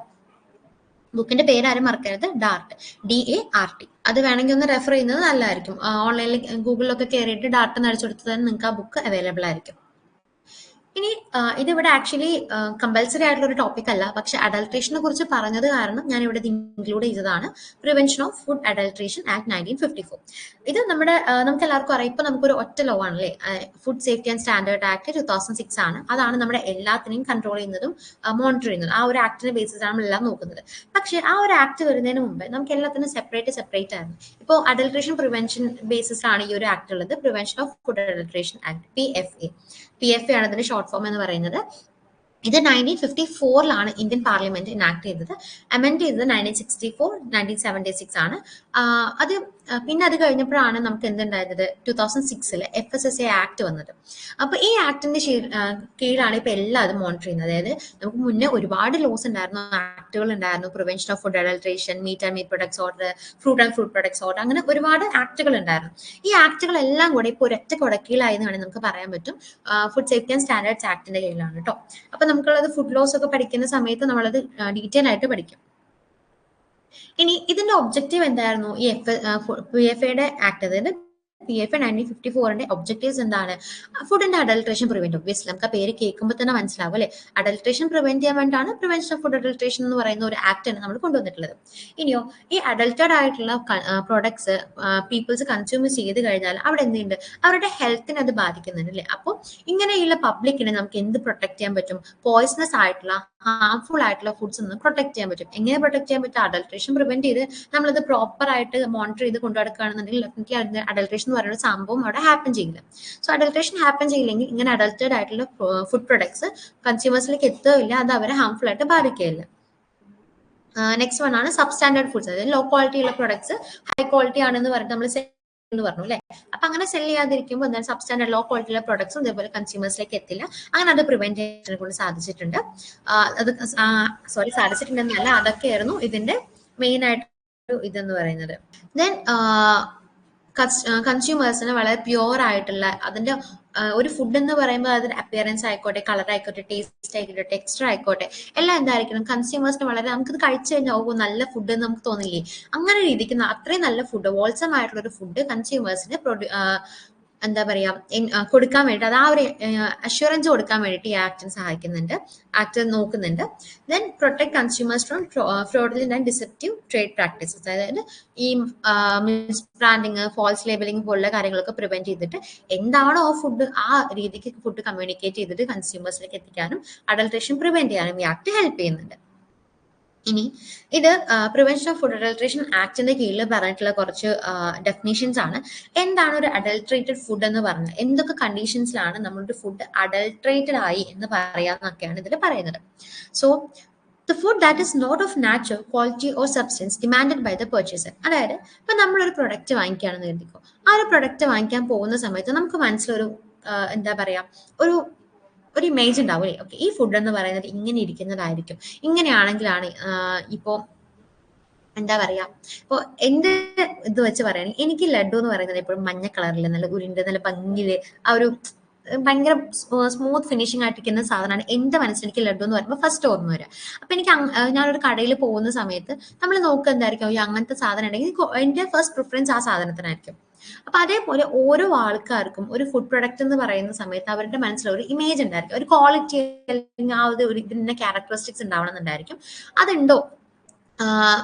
അതില്ലാത്തൊരു ഫുഡ് ആണെന്നുണ്ടെങ്കിൽ അത് ഡെഫിനറ്റ്ലി എന്താണ് ഒരു ഫുഡ്, ആ ഫുഡ് അഡൽട്രേറ്റഡ് ആണ് എന്ന് നമുക്ക് പറയാൻ പറ്റും. അതേപോലെ തന്നെ ആ നമ്മുടെ ഇൻജൂറിയസ്ലി എഫക്ട് ചെയ്യുന്ന എന്തെങ്കിലും സബ്സ്റ്റൻസ് ആ ഫുഡിൽ പ്രസന്റ് ആണെങ്കിൽ, ചീപ്പർ ആയിട്ടുള്ള എന്തെങ്കിലും സബ്സ്റ്റൻസ് അല്ലെങ്കിൽ ഇൻഫീരിയർ ആയിട്ടുള്ള എന്തെങ്കിലും സബ്സ്റ്റൻസ് നമ്മൾ ആ ഒരു ഫുഡിലേക്ക് നമ്മൾ ആഡ് ചെയ്തിട്ടുണ്ടെങ്കിൽ, പിന്നെ എന്തെങ്കിലും ഒരു നമ്മൾ നേരത്തെ പറഞ്ഞ പോലെ തന്നെ അതിൽ വളരെ ഇമ്പോർട്ടൻ്റ് ആയിട്ട് ഇപ്പോൾ സ്പൈസസിൽ വോളറ്റൈൽ ഓയിൽസ് നമ്മൾ പറഞ്ഞ പോലെ ആ ഒരു വോളറ്റൈൽ ഓയിൽ റിമൂവ് ചെയ്ത് കഴിഞ്ഞാൽ അതെന്താണ് ആ ഒരു സ്പൈസസിന്റെ ക്വാളിറ്റി അതിലുണ്ട് നമുക്ക് പറയാൻ പറ്റില്ല. അപ്പോൾ അങ്ങനെ ആ ഒരു പ്രൊഡക്റ്റിന്റെ ക്വാളിറ്റിനെ എഫക്ട് ചെയ്യുന്ന തരത്തിൽ എന്തെങ്കിലും സബ്സ്റ്റൻസ് നമ്മൾ അതിൽ കുറച്ചോ അല്ലെങ്കിൽ മുഴുവനായിട്ടോ നമ്മൾ റിമൂവ് ചെയ്തിട്ടുണ്ടെങ്കിൽ ഇതൊക്കെ നമുക്ക് എന്ത് പറയാൻ പറ്റും, ഈ പ്രൊഡക്റ്റ് അഡൾട്ടേഡ് ആണെന്ന് പറയാൻ പറ്റും അല്ലെ. അതേപോലെ നമ്മൾ ഈ ഒരു ഫുഡ് എടുക്കുന്നത് ഒരു ഡിസീസ്ഡ് ആനിമലിനാണെന്ന് കരുതാം. ഇപ്പോൾ ഫോർ എക്സാമ്പിൾ പക്ഷിപ്പനിയൊക്കെ വന്നൊരു സമയമുണ്ട് അല്ലെ, ആ സമയത്ത് നമ്മൾ പരമാവധി ആൾക്കാരെ ചിക്കനൊന്നും അധികം വാങ്ങിക്കുകയൊന്നും ചെയ്തിട്ടുണ്ടായിരുന്നില്ല. എന്തുകൊണ്ടായിരുന്നു? അത് ആ ഒരു നമ്മൾ കഴിക്കുന്ന ആ ഒരു ചിക്കനിന് ആ ഒരു ഡിസീസ് ഉണ്ടെന്നുണ്ടെങ്കിൽ ഡെഫിനറ്റ്ലി എന്തുണ്ടായിരിക്കും, നമ്മുടെ ബോഡിയിലും അത് അതിൻ്റെതായ എഫക്റ്റുകൾ കാണിക്കും. സോ അത് അപ്പോൾ അത്തരത്തിലുള്ളൊരു പ്രൊഡക്റ്റ് ആണ് നമ്മൾ എടുക്കണമെന്നുണ്ടെങ്കിൽ ആ പ്രൊഡക്റ്റ് എന്താണ്, അഡൾട്ടഡ് ആണെന്ന് നമുക്ക് പറയാൻ പറ്റും.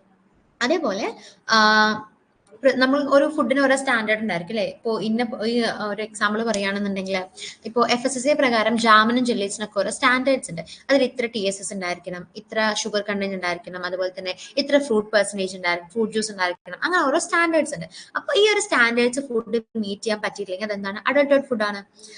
പിന്നെ പ്രൊഹിബിറ്റഡ് ആയിട്ടുള്ള പ്രിസർവേറ്റീവ്സ്, ഇതൊക്കെ പ്രൊഹിബിറ്റഡ് ആയിട്ടുള്ള പ്രിസർവേറ്റീവ് യൂസ് ചെയ്യുന്നത് അല്ലെങ്കിൽ പെർമിറ്റഡ് ആയിട്ടുള്ള പ്രിസർവേറ്റീവ്സ് തന്നെ അത് ഇത്ര ലിമിറ്റ് ഉണ്ടായിരിക്കണം, ഇത്ര ലിമിറ്റിന്റെ ഉള്ളിൽ ഇത്ര ലിമിറ്റ് വരെയാണ്, അത് ഇത്ര എമൗണ്ട് മുതൽ ഇത്ര എമൗണ്ട് വരെയാണ് നമുക്ക് ഫുഡിന് യൂസ് ചെയ്യാൻ പറ്റാന്നൊക്കെ ഒരു ലിമിറ്റ് ഉണ്ടായിരിക്കും.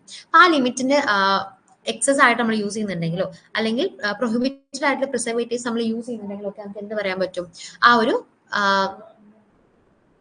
ഫുഡ് അഡൾട്ടേഡ് ആണെന്ന് നമുക്ക് പറയാൻ പറ്റും. ഇത്രയും കാര്യങ്ങളൊക്കെയാണ്, ഇത്രയും കണ്ടീഷൻസിലാണ് നമുക്ക് ഫുഡ് അഡൾട്ടഡ് ആയെന്ന് പറയാൻ പറ്റുക. സോ ഈ പോയിന്റ്സ് ജസ്റ്റ് ഒന്ന് നോട്ട് ചെയ്ത് വെച്ചേക്കണം. കാരണം നമുക്ക് യൂഷ്വലി ഏത് സിറ്റുവേഷനിലാണ് ഫുഡ് അഡൾട്ടേഡ് ആയി എന്ന് പറയാൻ പറ്റുക എന്നൊക്കെ ചോദിച്ചിട്ട് ദാറ്റ് കൈൻഡ് ഓഫ് ക്വസ്റ്റ്യൻസ് വരാനുള്ള ചാൻസസ് ഉണ്ട്. അപ്പോൾ ഇതെന്നൊക്കെ പറഞ്ഞാൽ സ്റ്റാൻഡേർഡ് ആയിട്ടുള്ളതാണ്. FSSAI ഈ പ്രിവെൻഷൻ ഫുഡ് അഡൾട്രേഷൻ ആക്ടിന് കീഴിൽ വരുന്നതായതുകൊണ്ട് തന്നെ ഇതെന്നെ ഡയറക്റ്റ് ആയിട്ട് നമുക്ക് ഇതും അതല്ലാത്തതും ചോദിക്കാം, അല്ലെങ്കിൽ ഇതും തന്നെ 4 ഓപ്ഷൻസ് വന്നിട്ട് ഓൾ ഓഫ് ദ എബോവ് എന്നുള്ള കൈൻഡ് ഓഫ് ക്വസ്റ്റ്യൻസ് ഒക്കെ വരാനുള്ള ചാൻസസ് ഉണ്ട്. പിന്നെ മിസ് ബ്രാൻഡഡ് എന്ന് പറഞ്ഞാൽ എന്താണ് അല്ലെ, അതായത് ഒതന്റിക് ആയിട്ടുള്ള ഒരു ഫുഡിന് അതിന്റെ ഒരു ഇമിറ്റേഷൻ അല്ലെങ്കിൽ അതിന്റെ ഒരു സബ്സ്റ്റിറ്റ്യൂട്ട് ഇറക്കുന്നത് പോലെ ഇറക്കുക. അതുപോലെ തന്നെ ആ പ്രൊഡക്റ്റ് നമ്മൾ ഇന്ത്യയിൽ ഉണ്ടാക്കിയിട്ട് വേറെ സ്ഥലത്ത് നിന്ന് ഇമ്പോർട്ട് ചെയ്താണെന്ന് പറയുക. അങ്ങനെ അതുപോലെ തന്നെ ആ ഫുഡിന്റെ ഒരു പ്രൊഡക്റ്റിന്റെ പേര്, ആ പേര് പക്ഷെ ആക്ച്വലി ബിലോങ് ചെയ്യുന്നത് വേറൊരു ബ്രാൻഡാണ്. ഇപ്പോ ഞാൻ നേരത്തെ പറഞ്ഞില്ലേ കിച്ചൺ ട്രഷേഴ്സിന്റെ ഒക്കെ പേരിൽ മഞ്ഞപ്പൊടി മുളക് പൊടിയൊക്കെ ഇറക്കുകയാണെന്നുണ്ടെങ്കിൽ ഡെഫിനറ്റ്ലി അത് അവരുടെ ഓൺ പ്രൊഡക്റ്റ് അല്ല, അത് അവർ എന്ത് ചെയ്യാണ്, വേറെ ഒരു വെൽ നോൺ ആയിട്ടുള്ള ഒരു ബ്രാൻഡിന്റെ നെയിം യൂസ് ചെയ്തിട്ട് ചെയ്യുന്നതാണ്. അപ്പൊ ആ കാര്യങ്ങളൊക്കെ എന്താണ്, മിസ് ബ്രാൻഡഡ് ഫുഡ്സ് ആണ് അല്ലെ. പിന്നെ ഇപ്പോ എന്താ പറയാ, ഏതെങ്കിലും ഫുഡ് പ്രൊഡക്റ്റ് അത് ആക്ച്വലി അതിന്റെ കാണാനും അത് എക്സാക്ട് ആയിട്ടുള്ള ക്യാരക്ടേഴ്സ് അത് ഹോൾഡ് ചെയ്യുന്നില്ല. പക്ഷെ നമ്മൾ എന്ത് ചെയ്യാണ്, ആ ഡാമേജും കാര്യങ്ങളൊക്കെ നമ്മൾ വല്ല കോട്ടിങ് ഉപയോഗിച്ചിട്ടോ പോളിഷിങ് ഉപയോഗിച്ചിട്ടോ ഒക്കെ നമ്മൾ എന്ത് ചെയ്യാണ്, മറച്ച് വെക്കുകയാണ്. അതും എന്താണ്, മിസ് ബ്രാൻഡിങ്ങിൽ പെടും. അതുപോലെ തന്നെ ഹെൽത്ത് ക്ലെയിംസ് ഒക്കെ നടത്തില്ലേ നമ്മൾ, ഫാൾസ് ഈ ഫുഡ് കഴിച്ചാൽ ഫൈബർ കണ്ടന്റ് കൂടുതലാണ്, കൊളസ്ട്രോൾ കുറയ്ക്കും, അങ്ങനത്തെ കൈൻഡ് ഓഫ് ഫാൾസ് ലേബലിംഗ് കേട്ടോ. എല്ലാവരും അങ്ങനെയാന്നല്ല, പക്ഷെ ചില ഫുഡ് എന്ത് ചെയ്യുന്നുണ്ട്, വളരെ ഫാൾസ് ആയിട്ടുള്ള സ്റ്റേറ്റ്മെന്റ്സ് പറയുന്നുണ്ട്. ഇപ്പൊ റീസെന്റ് ആയിട്ട് ഹോർലിക്സ് ഹെൽത്ത് ഡ്രിങ്ക് അല്ല എന്ന് പറഞ്ഞിട്ടൊരു സംഭവം നിങ്ങൾ എല്ലാവരും കേട്ടിട്ടുണ്ടാവും അല്ലെ. അപ്പൊ അതൊരു ഫാൾസ് ക്ലെയിം ആണ്, അത് എടുത്ത് മാറ്റണം, ഹെൽത്ത് ഡ്രിങ്ക് എന്ന് പറയാൻ പാടില്ല എന്ന് പറഞ്ഞിട്ടൊരു സംഭവം ഉണ്ടായിട്ടുണ്ടായിരുന്നു. ഇനി പണിഷ്മെന്റ്സ് ആൻഡ് അവാർഡ്സ് ആണ്. അതായത് ഒരു ഫുഡ് അഡൾട്ടർ ചെയ്ത് കഴിഞ്ഞാൽ എന്താ പ്രശ്നം, നമുക്ക് എല്ലാവർക്കും അല്ലേ, കുറച്ച് വെള്ളം എടുത്ത് പാലിൽ ഒഴിച്ചാൽ എന്താ പ്രശ്നം. അപ്പോൾ ഈ ഒരു അഡൾട്രേഷൻ ചെയ്യുന്നത് എപ്പോഴും എന്തായിരിക്കില്ല, നമുക്ക് ഹാംഫുൾ തന്നെ ആവണമെന്ന് ഒരു നിർബന്ധവും ഇല്ല. അതായത് ഇപ്പോ പാലിൽ കുറച്ച് വെള്ളം ഒഴിച്ചുകൊണ്ട് നമുക്ക് ഹെൽത്തിന് ഒരു ദോഷം വരാൻ പോകുന്നില്ല. പക്ഷെ അതെന്താണ്, ഒരു ഫുഡ് എന്ന് പറയുന്നത്, പാലെന്ന് പറയുന്നത് അതിൻ്റെതായ ക്യാരക്ടറിസ്റ്റിക്സ് ഉണ്ട്. അപ്പൊ ആ ഒരു ക്യാരക്ടറിസ്റ്റിക്സ് മീറ്റ് ചെയ്യുന്നില്ല എന്നുണ്ടെങ്കിൽ ഡെഫിനറ്റ്ലി ആ ഫുഡ് എന്തല്ല, നമുക്ക് കൺസ്യൂമേഴ്സിന് കൺസ്യൂം ചെയ്യാൻ പറ്റുന്നതല്ല. ആക്ച്വലി അത് പാൽ ആഡ് ചെയ്യുന്നതുകൊണ്ട് നമുക്ക് പ്രത്യേകിച്ച് ദോഷങ്ങളൊന്നും ഉണ്ടാക്കുന്നില്ല. ബട്ട് ഒരു സ്റ്റാൻഡേർഡ് അനുസരിച്ച് നമ്മൾ നോക്കുന്ന സമയത്ത് ആ ഫുഡ് എന്തല്ല, അത് അതിന്റെ ശരിക്കുള്ള ഒതന്റിക് ആയിട്ടുള്ള ആ ഒരു ക്യാരക്ടറിസ്റ്റിക്സ് എന്ത് ചെയ്യുന്നില്ല, ഹോൾഡ് ചെയ്യുന്നില്ല. അപ്പൊ അഡൾട്രേഷൻ ചെയ്ത എന്താ പണിഷ്മെന്റ് നമുക്ക് നോക്കാം. ഒരു അഡൾട്രേഷൻ സംഭവിച്ചിട്ടുണ്ട്, അതായത് ഒരു സ്ഥലത്ത് നമ്മൾ നോക്കി ചെക്ക് ചെയ്യുമ്പോൾ ഒരു സൊസൈറ്റി പാലൊക്കെ എടുക്കുന്ന ഒരു സ്ഥലം നമുക്ക് എടുക്കാം. അവിടെ നമ്മൾ പോയി ഇൻസ്പെക്ഷൻ നടത്തിയ സമയത്ത് അവിടെ പാലില് വളരെ നന്നായിട്ട് വെള്ളം ചേർത്തിട്ട് നമ്മൾ കണ്ടുപിടിച്ചു. അപ്പൊ അങ്ങനെ കണ്ടുപിടിച്ച സമയത്ത് അയാൾക്ക് എന്തൊക്കെ പണിഷ്മെന്റ് കൊടുക്കാം? 6 മാസം ഇംപ്രിസൺമെന്റും 1000 രൂപ വരെ, 1000 രൂപ മിനിമം ആണ് കേട്ടോ, 1000 രൂപ ഫൈന്, മിനിമം 1000 രൂപ ഫൈനും 6 മാസം വരെ ജയിൽ ശിക്ഷയും അയാൾക്ക് കൊടുക്കാൻ പറ്റും. ഇനിയോ ഈ അഡൾട്രേഷൻ ചെയ്തത് കാരണം ഒരാൾക്ക് ഹെൽത്തിന് വളരെ നന്നായിട്ട് അഫക്ട് ചെയ്തു, അല്ലെങ്കിൽ അയാൾ മരിച്ചുപോയി, അത്തരം സിറ്റുവേഷൻസിൽ ലൈഫ് ടൈം ഇംപ്രിസൺമെന്റും 5000 രൂപ വരെ മിനിമം ഫൈനുമാണ് കൊടുക്കാറുള്ളത്. ഇനി ഇത് പി എഫ് ഐയുടെ കീഴിൽ വരുന്നതല്ല. ആക്ച്വലി ഫുഡ് അഡൾട്രേഷനുമായിട്ടുള്ള ഒഫൻസസും പെനാൽറ്റീസും ആണ് പറയുന്നത്. അതായത് അതായത് അഡൾട്ടേഡ് ആയിട്ടുള്ള ഒരു പ്രൊഡക്റ്റിന് നമ്മൾ ഇമ്പോർട്ട് ചെയ്യുകയെ, മാനുഫാക്ചർ ചെയ്യുകയെ, അല്ലെങ്കിൽ നമ്മൾ സ്റ്റോർ ചെയ്ത് വെക്കുകയെ, സെയിൽ ചെയ്യുകയെ, ഡിസ്ട്രിബ്യൂട്ട് ചെയ്യുകയെ, ഇങ്ങനെയൊക്കെ ചെയ്യുകയാണെന്നുണ്ടെങ്കിൽ അയാൾക്ക് എന്ത് ചെയ്യുന്നുണ്ട്? മിനിമം 1000 രൂപ ഫൈനും 6 മാസം മുതൽ 3 വർഷം വരെ ഇംപ്രിസൺമെന്റും കിട്ടാനുള്ള ചാൻസസ് ഉണ്ട്, അല്ലെങ്കിൽ കിട്ടാനുള്ള വകുപ്പുകളുണ്ട്. ഇനി ഈ അഡൾട്ടറന്റ് എന്ത് ചെയ്യുന്നുണ്ട്? നമ്മൾ പറഞ്ഞു ഒരു അഡൾട്ടറന്റ് അതിന്റെ സെയിലോ അല്ലെങ്കിൽ ഡിസ്ട്രിബ്യൂഷനോ അല്ലെങ്കിൽ മാനുഫാക്ചറിങ്ങോ ഒക്കെ, പക്ഷെ അതെന്തില്ല, ആ ഒരു ആളെ ഹെൽത്തിന് ഇൻജുറീസ് ആയിട്ടുള്ള ഒരു സാധനമല്ല. പക്ഷെ സ്റ്റിൽ എന്തുണ്ട്? അയാൾക്ക് 6 മാസം ഇംപ്രിസൺമെന്റും 3 വർഷം വരെ, 6 മാസം മുതൽ 3 വർഷം വരെ ജയിൽ ശിക്ഷയും അതുപോലെ തന്നെ മിനിമം 1000 രൂപ ഫൈനും കിട്ടാൻ ചാൻസസ് ഉണ്ട്. ഇനി ഒരു ഫുഡ് ഇൻസ്പെക്ടർ അല്ലെങ്കിൽ ഇപ്പോൾ ഫുഡ് സേഫ്റ്റി ഓഫീസേഴ്സ് ആണ് നമ്മളൊക്കെ പഠിക്കുന്നത് അല്ലേ, നിങ്ങളൊക്കെ പഠിക്കുന്നത് അതിന് വേണ്ടിയിട്ടല്ലേ. ഒരു ഫുഡ് സേഫ്റ്റി ഓഫീസർ അയാളുടെ ഡ്യൂട്ടി ചെയ്യാൻ പോകുന്ന സമയത്ത് അയാളെ പ്രിവെന്റ് ചെയ്യുക, അയാളുടെ ഡ്യൂട്ടി ചെയ്യുന്നതിന് അയാളെ പ്രിവെന്റ് ചെയ്യുകയാണെന്നുണ്ടെങ്കിൽ അങ്ങനെ ചെയ്യുന്ന ആൾക്കാർക്ക് മിനിമം പെനാൽറ്റി എന്ന് പറയുന്നത് 6 മാസം മുതൽ 3 വർഷം വരെ ഇംപ്രിസൺമെന്റും അതേപോലെ തന്നെ മിനിമം ഫൈൻ ഓഫ് 1000 രൂപീസുമാണ്. ഇനി ഒരു ഫുഡിന് നമ്മൾ ഇത്ര ഷെൽഫ് ലൈഫ്, ഇത്ര വാറണ്ടി പറയാണ്, അതായത് ചിലപ്പോൾ അതിന് ഒരാഴ്ച ഇതിന് ഷെൽഫ് ലൈഫ് ഉള്ളൂ, പക്ഷെ നമ്മൾ എന്ത് പറയുന്നത് 3 മുതൽ 4 മാസം വരെ വാറണ്ടി, നമുക്ക് ഫോൾസ് ആയിട്ട് നമ്മൾ വാറണ്ടി കൊടുക്കുക, അങ്ങനെയൊക്കെ ചെയ്യുന്ന സമയത്ത് ഇതേപോലെ തന്നെ 6 മാസം മുതൽ 3 വർഷം വരെ ഇംപ്രിസൺമെന്റും മിനിമം 1000 രൂപീസ് ഓഫ് ഫൈനും ആണ് ഉള്ളത് കേട്ടോ. ഇനി പോയിസണസ് ആയിട്ടുള്ള അല്ലെങ്കിൽ നമ്മുടെ ഹെൽത്തിനെ വളരെ മോശമായിട്ട് അഫക്ട് ചെയ്യുന്ന എന്തെങ്കിലും ഇൻഗ്രീഡിയന്റ് ഒക്കെ സാധനമാണ് നമ്മൾ സെയിൽ ചെയ്യുന്നത് അല്ലെങ്കിൽ ഡിസ്ട്രിബ്യൂട്ട് ചെയ്യുന്നുണ്ടെങ്കിൽ അത് വേറൊരാളെ ഇപ്പൊ ഡെത്തിനൊക്കെ കാരണമാവും അല്ലെ, അങ്ങനത്തെ ഫുഡൊക്കെയാണ് സെയിൽ ചെയ്യുന്നുണ്ടെങ്കിൽ അവർക്ക് മിനിമം ആയിട്ടുള്ള 3 വർഷം വരെ ജയിൽ ശിക്ഷയും അതേപോലെ തന്നെ മിനിമം ഫൈനായിട്ട് 5000 രൂപീസും ആണ് യൂഷ്വലി കൊടുക്കാറുള്ളത്.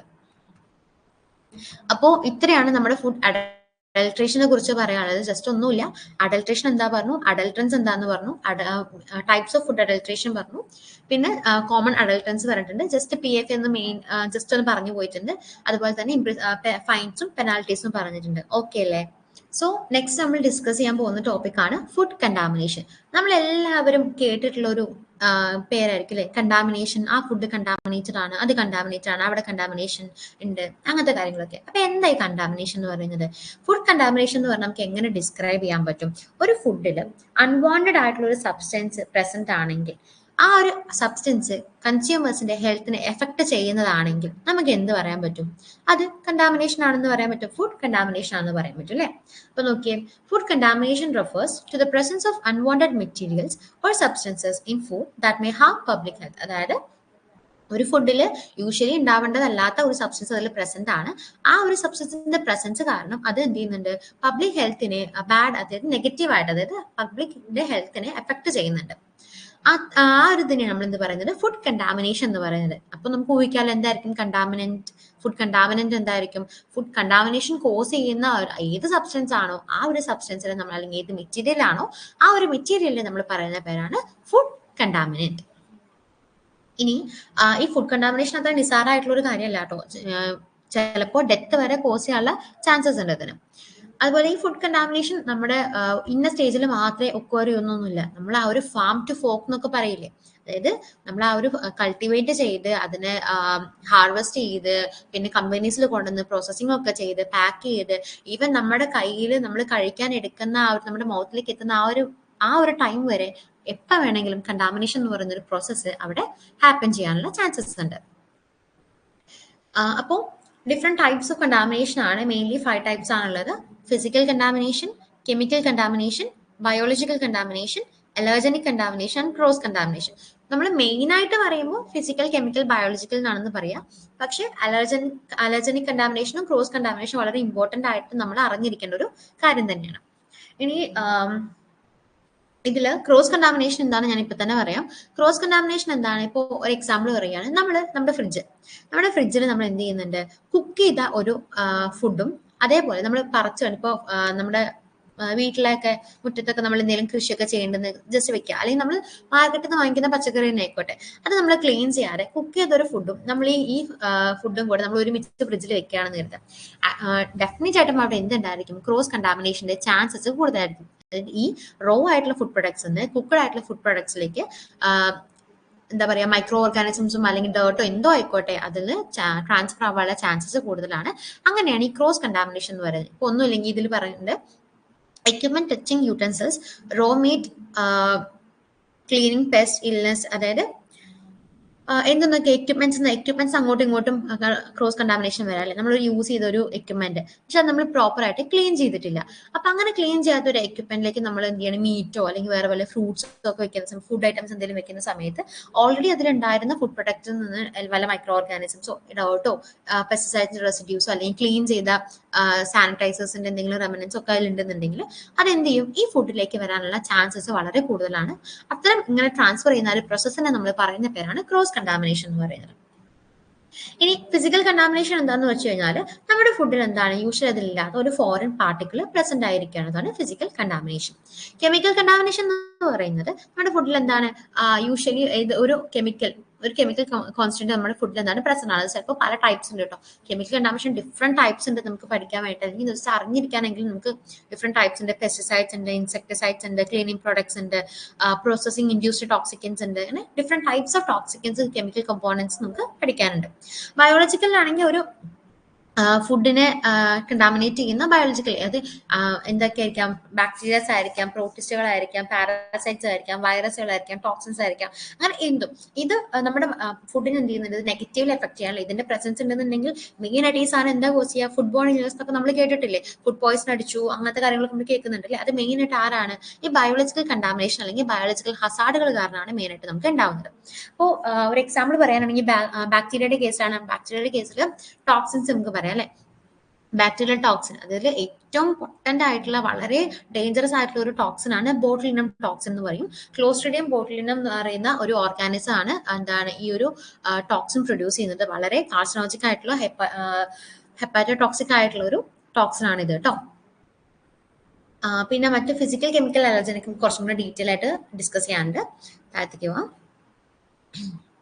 ഓക്കെ, ഫിസിക്കൽ കണ്ടാമിനേഷൻ എന്താ നമ്മൾ പറഞ്ഞു അല്ലെ, അൺവാണ്ടഡ് ആയിട്ടുള്ള ഒരു ഫോറിൻ മെറ്റീരിയൽ നമ്മുടെ ഫുഡിൽ പ്രസന്റ് ആയിരിക്കുന്നതിനാണ് ഫിസിക്കൽ കണ്ടാമിനേഷൻ എന്ന് പറയാം. അത് നമ്മൾ ഇന്റൻഷനലി ആഡ് ചെയ്യുന്നതാണോ, അല്ല, അൺഇന്റൻഷനലി വരുന്നതോ അല്ലെങ്കിൽ നാച്ചുറലി പ്രസന്റ് ആയിട്ടുള്ളതോ ആയിരിക്കാം ഈ ഫിസിക്കൽ കണ്ടാമിനൻസ് എന്ന് പറയുന്നത്. അൺഇന്റൻഷനലി എങ്ങനെ നമ്മൾ പറയാം, എന്താ ഇപ്പൊ പറയാം, നമ്മൾ ഒരു ഫുഡിൽ നമ്മൾ വർക്ക് ചെയ്തുകൊണ്ടിരിക്കുകയാണ്, പക്ഷെ നമ്മൾ ഹെയറും നെയിൽസും ഒന്നും പ്രോപ്പർലി നമ്മൾ മാനേജ് ചെയ്തിട്ടില്ല. അപ്പോൾ ഒന്നല്ലെങ്കിൽ നമ്മുടെ ഹെയർ അതിലേക്ക് വീഴുന്നത്, അല്ലെങ്കിൽ നമ്മുടെ നെയിൽസ് അതിലേക്ക് വീഴുന്നത്, നമ്മൾ വേറെ ഇതിരിക്കുന്ന ജ്വല്ലറി അതിലേക്ക് വീഴുന്നത്, ഇതൊക്കെ എന്താണ് ഒരു കൈൻഡ് ഓഫ് ഫിസിക്കൽ കണ്ടാമിനേഷൻ ആണ്. അപ്പോൾ നെയില്, ഹെയർ, ജ്വല്ലറീസ്, അതുപോലെ തന്നെ എന്താ പറയാ നമ്മൾ പൊട്ട്, ഇതൊക്കെ എന്താണ് ഫിസിക്കൽ കണ്ടാമിനേഷനിൽ അൺഇന്റൻഷനലി നമ്മുടെ കയ്യിൽ നിന്ന് വീണ് പോകാനുള്ള ചാൻസസ് ഉള്ള കാര്യങ്ങളാണ് അല്ലെ. ഈ നാച്ചുറലി ഒക്കറിങ് എന്തായിരിക്കും, നമ്മളിപ്പോ ഒരു ഫ്രൂട്ട് എടുത്ത് നോക്കുകയാണെങ്കിൽ അതിൽ സ്റ്റെം ഉണ്ടായിരിക്കും, അതിൽ കുഞ്ഞു കുഞ്ഞു സീഡ്സ് ഉണ്ടായിരിക്കും, ഇതൊക്കെ അതിൽ നാച്ചുറലി പ്രസന്റ് ആയിട്ടാണ്. അപ്പൊ ഇത് നമ്മുടെ ഫുഡിലേക്ക് വന്നു കഴിഞ്ഞാൽ അതും ഒരു ഫിസിക്കൽ കണ്ടാമിനേഷൻ ആണ്. മേ ബി അതുകൊണ്ട് നമുക്ക് പ്രത്യേകിച്ച് ഉപദ്രവമൊന്നും ഉണ്ടാവില്ല, അതെന്ത് ചെയ്യാൻ പാടില്ല, അത് ഫുഡിൽ ശരിക്കും പ്രസന്റ് ആവാൻ പാടില്ലാത്ത ഒരു സാധനമാണ്. അതുകൊണ്ടാണ് നമ്മൾ അതിനെ ഒരു കണ്ടാമിനന്റ് ആയിട്ട് കണക്കാക്കുന്നത്. അതായത് ഇപ്പൊ നമ്മളൊരു ആപ്പിൾ യൂസ് ചെയ്തിട്ടുള്ള എന്തോ ഒരു ഡിഷ്, എന്ത് ഡിഷോ ആയിക്കോട്ടെ, ആപ്പിൾ പൈ എടുക്കാം നമുക്ക് വേണമെങ്കിൽ. ആപ്പിൾ പൈയിൽ നമ്മൾ നോക്കുകയാണെന്നുണ്ടെങ്കിൽ ആപ്പിളിന്റെ സീഡും സ്റ്റെമൊക്കെ അതിൽ കടന്നു കഴിഞ്ഞാൽ നമുക്കത് പ്രത്യേകിച്ച് നമുക്ക് അതുകൊണ്ട് എന്ത് ചെയ്യില്ല, ദോഷമൊന്നുമില്ല. ബട്ട് സ്റ്റിൽ നമുക്ക് എന്തായിരിക്കും, അത് അത്ര അക്സെപ്റ്റബിൾ ആയിരിക്കില്ല അല്ലെ. നമ്മൾ ഇതിന്റെ കുരുവൊക്കെ അതിൽ കിടക്കുന്ന എന്നുള്ള ടൈപ്പിൽ നമ്മൾ ചിന്തിക്കും. അപ്പൊ അതുകൊണ്ട് അതും ഒരു കൈൻഡ് ഓഫ് ഫിസിക്കൽ കണ്ടാമിനേഷൻ ആണ്. ഇനി ഈ ഫിസിക്കൽ കണ്ടാമിനൻസിനെ നമുക്ക് നാച്ചുറൽ ഫിസിക്കൽ കണ്ടാമിനൻസ് എന്നും അൺനാച്ചുറൽ ഫിസിക്കൽ കണ്ടാമിനൻസ് എന്നും നമുക്ക് ഡിവൈഡ് ചെയ്യാൻ പറ്റും. സോ നാച്ചുറൽ ഫിസിക്കൽ കണ്ടാമിനൻസ് പറഞ്ഞാൽ എന്തായിരിക്കും, ബോണിന്റെ ഫ്രാഗ്മെന്റ്സ്, ഇപ്പൊ ആനിമൽസിന്റെ മീറ്റിന്റെ കേസിലാണ് കേട്ടോ, bone fragments, feathers, hair, stem, skin of raw fruits, ഇതൊക്കെ എന്താണ് നാച്ചുറൽ ഫിസിക്കൽ കണ്ടാമിനൻസിന്റെ എക്സാമ്പിൾസ് ആണ്.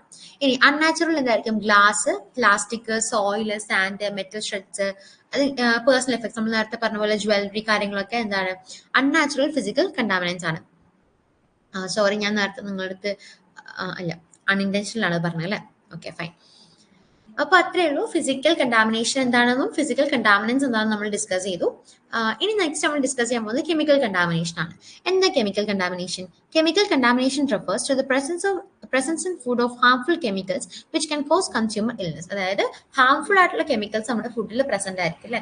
ആ കെമിക്കൽസ് എന്താണ് നമ്മുടെ ഹ്യൂമൻസിനെ അല്ലെങ്കിൽ കൺസ്യൂമേഴ്സിനെ ഹെൽത്തിനെ എഫക്ട് ചെയ്യാൻ തരത്തിലുള്ളതായിരിക്കും. അത്തരം അതിനെയാണ് നമ്മൾ എന്ത് പറയുന്നത്, കെമിക്കൽ കണ്ടാമിനേഷൻ എന്ന് പറയുന്നത്. ആ എന്ത് സബ്സ്റ്റൻസ് കാരണമാണോ നമുക്ക് ആ ഒരു ഇൽനെസ് കോസ് ചെയ്യുന്നത് അതിനെ നമ്മൾ കെമിക്കൽ കണ്ടാമിനന്റ് എന്ന് പറയുന്നു. അല്ലെങ്കിൽ ആ കണ്ടാമിനേഷൻ കോസ് ചെയ്യുന്ന എന്ത് സബ്സ്റ്റൻസ് ആണോ അതിനെ നമ്മൾ എന്ത് പറയുന്നു, കെമിക്കൽ കണ്ടാമിനന്റ്.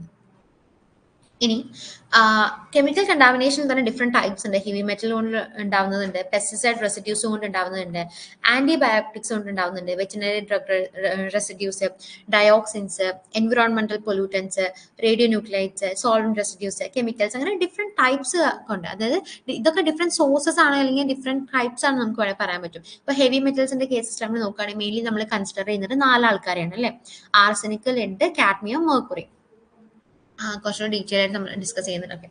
ഹെവി മെറ്റൽസ് എന്ന് പറഞ്ഞാൽ എന്താണത്?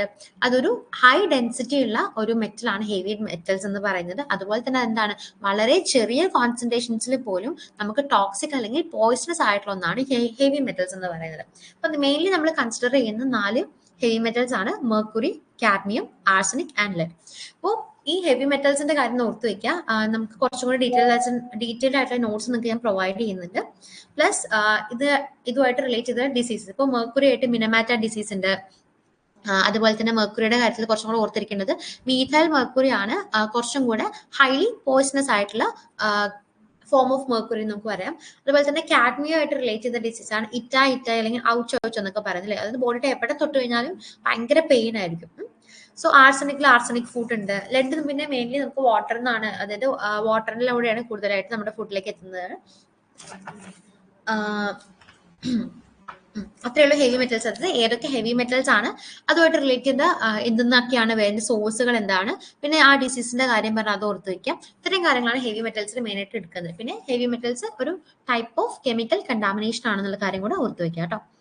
ഇനി വെറ്റിനറി ഡ്രഗ് റെസിഡ്യൂസിന്റെ കേസിൽ നമ്മൾ പറയുകയാണെന്നുണ്ടെങ്കിൽ അതിൽ ആന്റിബയോട്ടിക്സും വരുന്നുണ്ട്, ഹോർമോൺസും വരുന്നുണ്ട്. അപ്പൊ അതൊരു സിമ്പിൾ ആയിട്ട് പറയുകയാണെന്നുണ്ടെങ്കിൽ നമ്മൾ ആനിമൽസിന്റെ കേസസിൽ മിൽക്കിന്റെ പ്രൊഡക്ഷൻ ഇൻക്രീസ് ചെയ്യാൻ വേണ്ടിയിട്ട് അല്ലെങ്കിൽ അവർക്ക് എന്തെങ്കിലും ഡിസീസ് വരുമ്പോൾ ആന്റിബയോട്ടിക്സ് പ്രൊവൈഡ് ചെയ്യും. ഇനി അതല്ലാന്നുണ്ടെങ്കിൽ മിൽക്കിന്റെ പ്രൊഡക്ഷൻ ഇൻക്രീസ് ചെയ്യാൻ വേണ്ടി, ഗ്രോത്ത് പെട്ടെന്നാക്കാനൊക്കെ വേണ്ടി നമ്മൾ ഹോർമോൺസ് യൂസ് ചെയ്യാറുണ്ട്.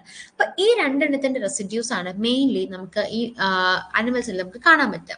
അതായത് ഇപ്പൊ നമ്മൾ അനിമൽസിൽ ഒരു ആന്റിബയോട്ടിക്സ് യൂസ് ചെയ്തിട്ടുണ്ടെങ്കിലോ അതല്ലാന്നുണ്ടെങ്കിൽ നമ്മൾ എന്ത് ചെയ്യാണ്, അതിൽ ഒരു ഹോർമോൺസ് നമ്മൾ അവർക്ക് കൊടുത്തിട്ടുണ്ടെങ്കിലോ ഒക്കെ ഒരു സർട്ടൻ ടൈം ഓഫ് പീരീഡ് ഉണ്ട്. ആ ഒരു ടൈം ഓഫ് പീരീഡിലേക്ക് നമ്മൾ എന്ത് ചെയ്യാൻ പാടില്ല, ആ അനിമൽസിന് ഇപ്പൊ മീറ്റിന്റെ കേസിലാണ് മീറ്റിന് വേണ്ടിയിട്ടോ അല്ലെങ്കിൽ മിൽക്കിന് വേണ്ടിയിട്ടാണെങ്കിൽ ഒന്നിനും നമ്മൾ അത് ചെയ്യാൻ പറ്റില്ല, ആ അനിമൽസിനെ യൂസ് ചെയ്യാൻ പാടില്ല. കാരണം ആ സമയത്ത് നമ്മൾ ഈ അനിമൽസിനെ യൂസ് ചെയ്തിട്ടുണ്ടെന്നുണ്ടെങ്കിൽ അതിൽ ഈ നമ്മൾ യൂസ് ചെയ്ത ഡ്രഗ്സിന്റെ റെസിഡ്യൂസിന്റെ എമൗണ്ട് വളരെ കൂടുതലായിരിക്കും, അതിന്റെ കണ്ടന്റ് വളരെ കൂടുതലായിരിക്കും. ആക്ച്വലി ഇത് അനിമൽസിന് പ്രൊവൈഡ് ചെയ്യുന്നതാണല്ലോ, നമ്മുടെ ബോഡിയിലേക്ക് അത് എത്തിക്കഴിഞ്ഞാൽ ഡെഫിനറ്റ് ആയിട്ട് എന്തുണ്ടായിരിക്കും, നമ്മുടെ ബോഡി അതിനെതിരെ അഡ്വേഴ്സ് ആയിട്ടുള്ള റിയാക്ഷൻസ് കാണിക്കും അല്ലെ.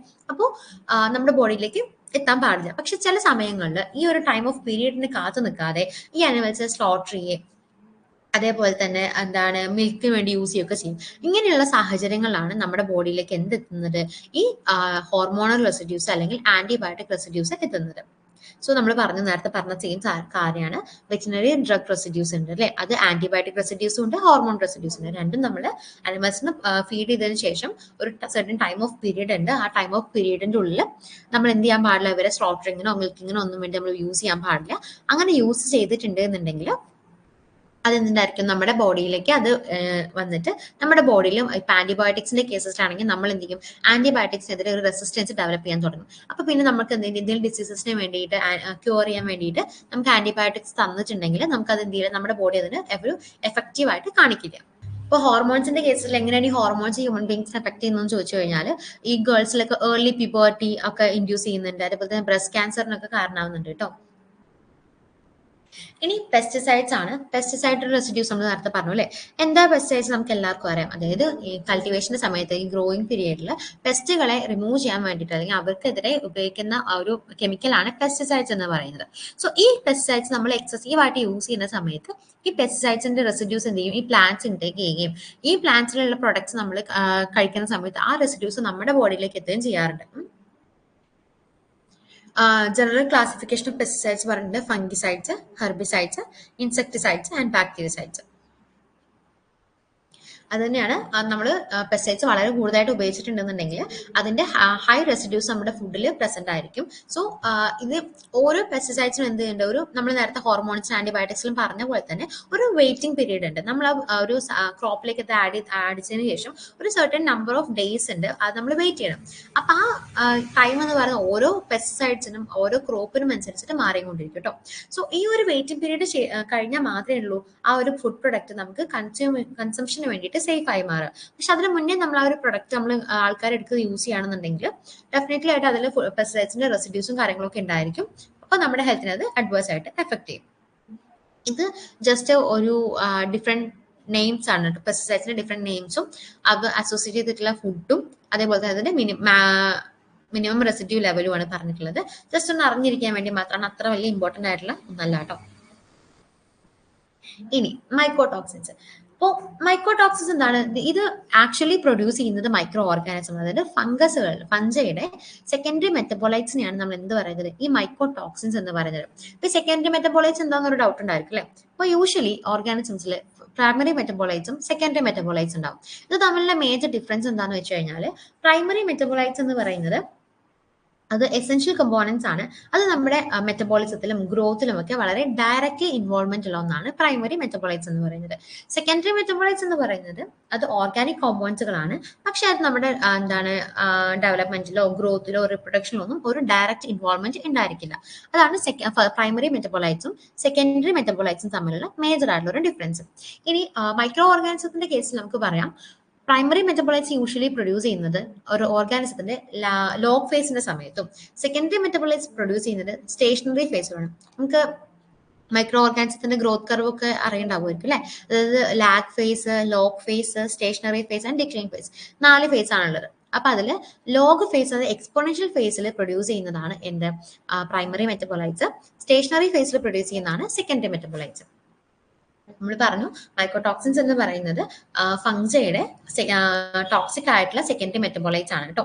മെയിൻലി പ്രൊഡ്യൂസ് ചെയ്യുന്നത് അസ്പെർജില്ലസ്, പെനിസിലിയം, ഫിസേരിയം, ആൾട്ടർനേരിയ പോലുള്ള സ്പീഷീസുകളാണ്. ഇനി മൈക്കോടോക്സിൻസ് നമ്മൾ മെയിൻ ആയിട്ട് ഡിസ്കസ് ചെയ്യുന്നത് അഫ്ലാടോക്സിൻ, ഡിയോക്സിൻ നിവാലിനോൾ, ജെറാലിനോൾ, ഒക്രാടോക്സിൻ ആൻഡ് പാക്ലിൻ. ഈ 5 കാര്യങ്ങളാണ് നമ്മൾ മെയിൻലി ഡിസ്കസ് ചെയ്യുന്നത്. സോ അഫ്ലാടോക്സിൻ ആണ് മോസ്റ്റ്ലി മൈക്കോടോക്സിൻ ഏറ്റവും കൂടുതൽ ടോക്സിക് ആയിട്ട് നമുക്ക് പറയാൻ പറ്റുന്ന ഒന്നാണ് അഫ്ലാടോക്സിൻ. ഇത് പ്രൊഡ്യൂസ് ചെയ്യുന്ന ഓർഗാനിസത്തിന്റെ പേരൊക്കെയാണ് മെയിൻ ആയിട്ട് നമ്മൾ ഓർത്തിരിക്കേണ്ടത്.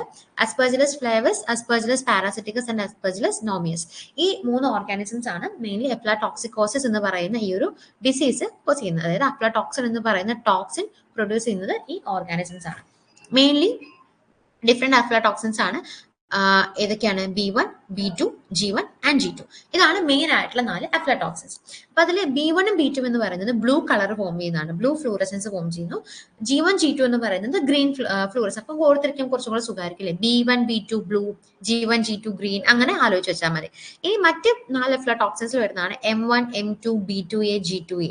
ഇതൊക്കെ ചെറിയ എമൗണ്ട്. അപ്പം ഈ M1, M2 എന്ന് പറയുന്നത് നമ്മുടെ അനിമൽസിലൊക്കെ B1, B2 എന്ന് പറയുന്ന അഫ്ലാടോക്സിൻസ് അതിന്റെ ഫീൽഡിൽ ഉണ്ടെന്നുണ്ടെങ്കിൽ ഈ അനിമൽസ് കൺസ്യൂം ചെയ്യുന്ന സമയത്ത് ഈ B1, B2 എന്ത് ചെയ്യും, പാർഷ്യലി മെറ്റബോളൈസ് ചെയ്തിട്ടാണ് M1, M2 എന്ന് പറയുന്ന അഫ്ലാടോക്സിൻസ് പ്രൊഡ്യൂസ് ചെയ്യുന്നത്. ഇനി അഫ്ലാടോക്സിൻസ് എന്ന് പറയുന്നത് എന്താണ്? പൊട്ടന്റ് ആയിട്ടുള്ള ഹെപ്പാറ്റോടോക്സിൻസും കാർസിനോജൻസും ആണ് കേട്ടോ. ഇതിന്റെ കുറച്ച് ലിമിറ്റ്സും കാര്യങ്ങളൊക്കെ ഉണ്ട്. അതായത് food containing regular feeds and food containing aflatoxins regulatory levels of 20 ppb, അതായത് 20 പാർട്സ് പെർ ബില്യൺ ആണ്. അതായത് അഫ്ലാടോക്സിൻ B1 ഹ്യൂമൻ ഫുഡ്സിൽ 20 പാർട്സ് പെർ ബില്യണും, ഇനി അതേപോലെ 300 പാർട്സ് പെർ ബില്യൺ ആണ് സ്പെസിഫിക് കമോഡിറ്റീസ്, അതായത് അനിമൽസിന്റെ ഫീഡിങ്ങിന് വേണ്ടി കൊടുക്കുന്നതിനാണെങ്കിൽ 300 പാർട്സ് പെർ ബില്യൺ ആണ് മെയിൻ ആയിട്ട് ലിമിറ്റ് പോലെ പറഞ്ഞിട്ടുള്ളത്. ഇനി നെക്സ്റ്റ് വൺ ആണ് ഡിയോക്സിൻ നിവാലിനോൾ എന്ന് പറയുന്നത്, ഡോൺ എന്ന് പറയും. ഇത് നമുക്ക് വോമിറ്റോക്സിൻ എന്ന് വേണമെങ്കിൽ നമുക്ക് പറയാൻ പറ്റും കേട്ടോ. കാരണം ഇതിൽ മെയിൻ ആയിട്ട് ഉണ്ടാവുന്ന സിംറ്റം എന്ന് പറയുന്നത് വോമിറ്റിംഗ് ആണ്. അത് ട്രൈക്കോത്തിസിൻസ് എന്ന് പറയുന്ന ഗ്രൂപ്പിനാണ് ഇത് ബിലോങ് ചെയ്യുന്നത്. ഈ ട്രൈക്കോത്തിസിൻ മൈക്കോടോക്സിൻസ് മെയിൻലി ഫിസേരിയൻ സ്പീഷീസ് ആണ് ഇത് പ്രൊഡ്യൂസ് ചെയ്യുന്നത്.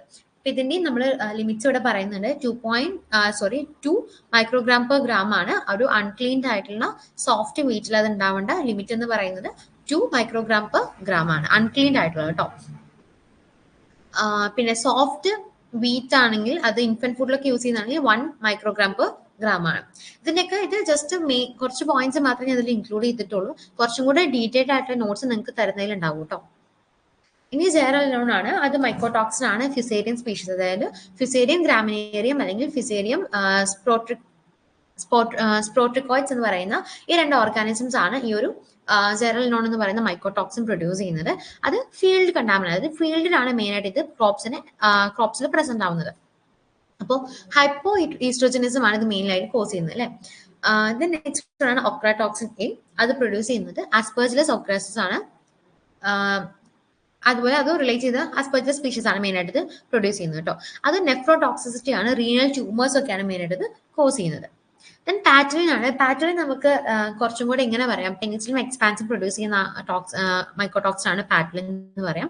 അത് യൂഷ്വലി ഫ്രൂട്ട് ഇൻഡസ്ട്രിയിലൊക്കെ കൂടുതലായിട്ട് കണ്ടുവരുന്നുണ്ട്. എന്തുകൊണ്ടാണ്? നമ്മുടെ ഇംപ്രോപ്പർ ഹാൻഡ്ലിംഗ് കൊണ്ട് യൂഷ്വലി ഫ്രൂട്ട് ജ്യൂസ് ഇൻഡസ്ട്രിയിലൊക്കെ മെയിൻ ആയിട്ട് കണ്ടുവരുന്ന ഒന്നാണ് പാറ്റലിൻ എന്ന് പറയുന്നത്. കാർസിനോജനിക് എഫക്ട് ഉണ്ട്, ജീനോടോക്സിക് എഫക്ട് ഉണ്ട്.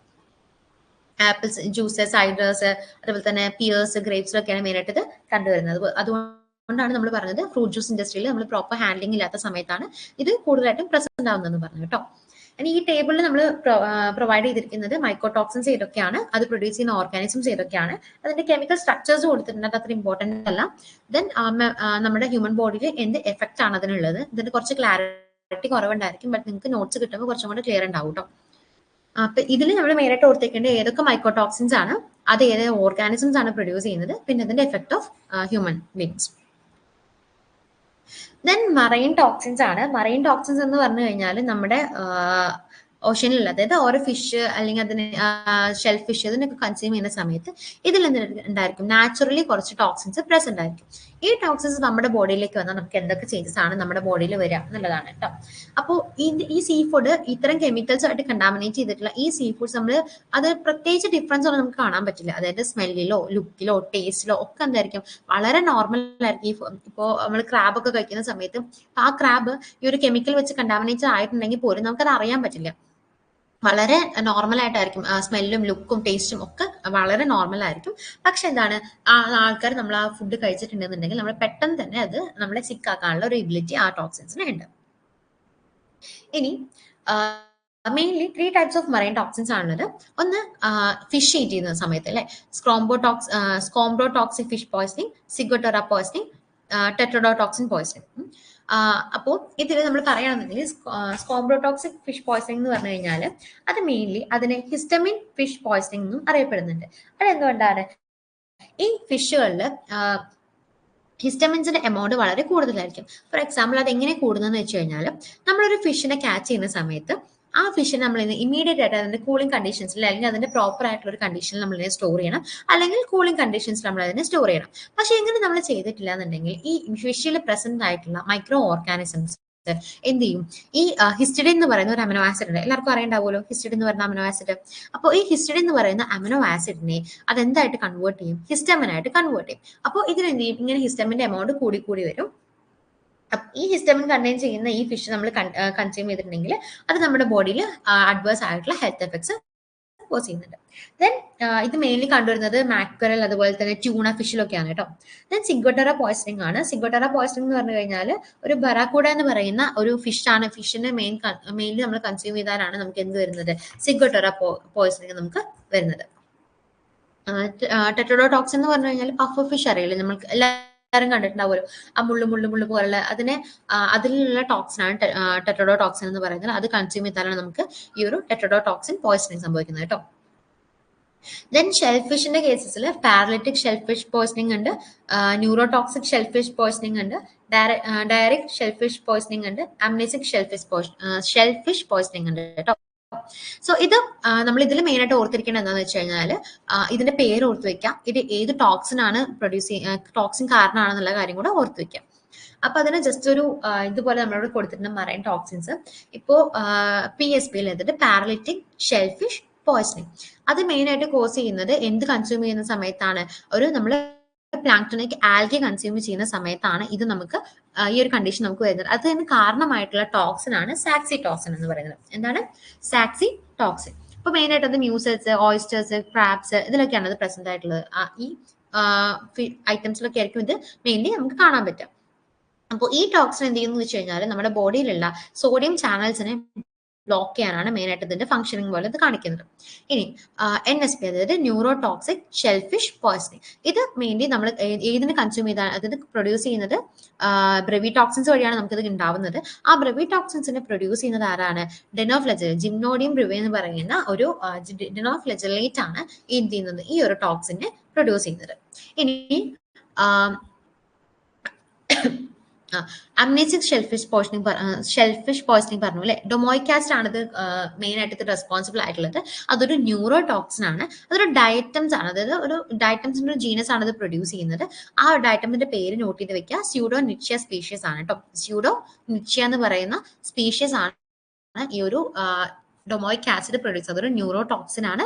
അത് കോസ് ചെയ്യുന്നതാണ് ASP, അതായത് അമ്നേസിക് ഷെൽഫിഷ് പോയ്സണിങ് എന്ന് പറയുന്നത്. വളരെ ലൈഫ് ത്രെറ്റനിങ് ആയിട്ടുള്ള ഒന്നാണ്. പ്രത്യേകിച്ചും കൂടുതലും എൽഡർലി, കുറച്ച് വയസ്സായ ആൾക്കാരിലാണ് ഇത് കൂടുതലായിട്ട് എഫക്ട് ചെയ്യുന്നത്.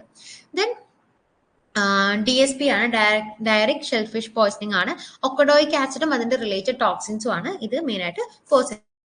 അപ്പൊ നിങ്ങൾ മെയിൻ ആയിട്ട് ഇതിൽ അറിഞ്ഞിരിക്കേണ്ടത് ഏത് ടോക്സിൻ ആണ്, ഏത് പോയ്സണിങ് ആണ് കോസ് ചെയ്യുന്നത്, മെയിൻ ആയിട്ട് എന്തിലാണ് അത് കണ്ടുവരുന്നത്. ഇത്തരം കാര്യങ്ങൾ ഇത്രയാണ് നമ്മൾ ഇതിൽ മെയിൻ ആയിട്ട് അറിഞ്ഞിരിക്കേണ്ടത്. ഇതിന്റെ ഇതേപോലെ തന്നെ ഡീറ്റെയിൽഡ് ആയിട്ടുള്ള നോട്ട്സ് നിങ്ങൾക്ക് പ്രൊവൈഡ് ചെയ്യും കേട്ടോ. പിന്നെ നമ്മൾ മുന്നേ ഡിസ്കസ് ചെയ്ത കാര്യങ്ങളാണ്. സ്കോംബ്രോടോക്സിക് ഫിഷ് പോയ്സണിങ് എന്താണ്, ഹിസ്റ്റമിൻ ഫിഷ് പോയ്സണിങ് എന്ന് അറിയപ്പെടുന്നു. ബാക്ടീരിയൽ സ്പോയിലേജ് ആൻഡ് ട്യൂണ മാക്കറിലൊക്കെ കണ്ടുവരുന്നതാണ്. സിഗോട്ടറ എന്ന് പറഞ്ഞാൽ ബറാക്കൂഡ എന്ന് പറയുന്ന കോമൺ അസോസിയേറ്റ് ചെയ്തത് ബറാക്കൂഡയിലാണ്. പിന്നെ ടെട്രഡോ പോയ്സണിങ് എന്ന് പറഞ്ഞു കഴിഞ്ഞാൽ പഫർ ഫിഷ് ആണ് അല്ലെ. ഇനി പ്രോസസിംഗ് ഇൻഡ്യൂസ്ഡ് ടോക്സിക്കൻസ്. ഈ പ്രോസസിംഗ് ഇൻഡ്യൂസ്ഡ് ടോക്സിക്കൻസ് എന്ന് പറഞ്ഞു കഴിഞ്ഞാൽ നമ്മുടെ ഫുഡ് ഇൻഡസ്ട്രിയിൽ നമ്മൾ ഓരോ പ്രോസസിങ്ങുകൾ ചെയ്യുന്നത് ചിലപ്പോൾ ഹീറ്റിങ്ങിന്റെ സമയത്തായിരിക്കും, ചിലപ്പോൾ എന്തെങ്കിലും ബേൺ ചെയ്യുന്ന സമയത്തായിരിക്കാം, അല്ലെങ്കിൽ എന്തെങ്കിലും മിക്സ് ചെയ്യുന്ന സമയത്തായിരിക്കാം. അങ്ങനെ ഓരോരോ സമയങ്ങളിൽ ഓരോ പ്രോസസിങ്ങിന്റെ സമയത്ത് ചില ടോക്സിക് കമ്പോണന്റുകൾ പ്രൊഡ്യൂസ് ചെയ്യുന്നുണ്ട്. അതിന് കുറച്ച് എക്സാമ്പിൾസ് ആണ് polycyclic aromatic hydrocarbons, polychlorinated biphenyls, acrylamide, furan and nitrosamines. ഈ നൈട്രോസമൈൻസ് മൈലാർഡ് റിയാക്ഷനെ കുറിച്ച് നിങ്ങൾ കേട്ടിട്ടുണ്ടോ? മൈലാർഡ് റിയാക്ഷൻ എന്ന് പറഞ്ഞു കഴിഞ്ഞാൽ അതൊരു നോൺ എൻസൈമാറ്റിക് ബ്രൗണിംഗ് റിയാക്ഷൻ ആണ്. അതായത് ബ്രൗണിങ്, നമ്മൾ ഈ ആപ്പിളൊക്കെ കട്ട് ചെയ്ത് വെച്ച് കഴിഞ്ഞാൽ അതിനൊരു കാപ്പി കളർ വരുന്നുണ്ടാവും അല്ലേ.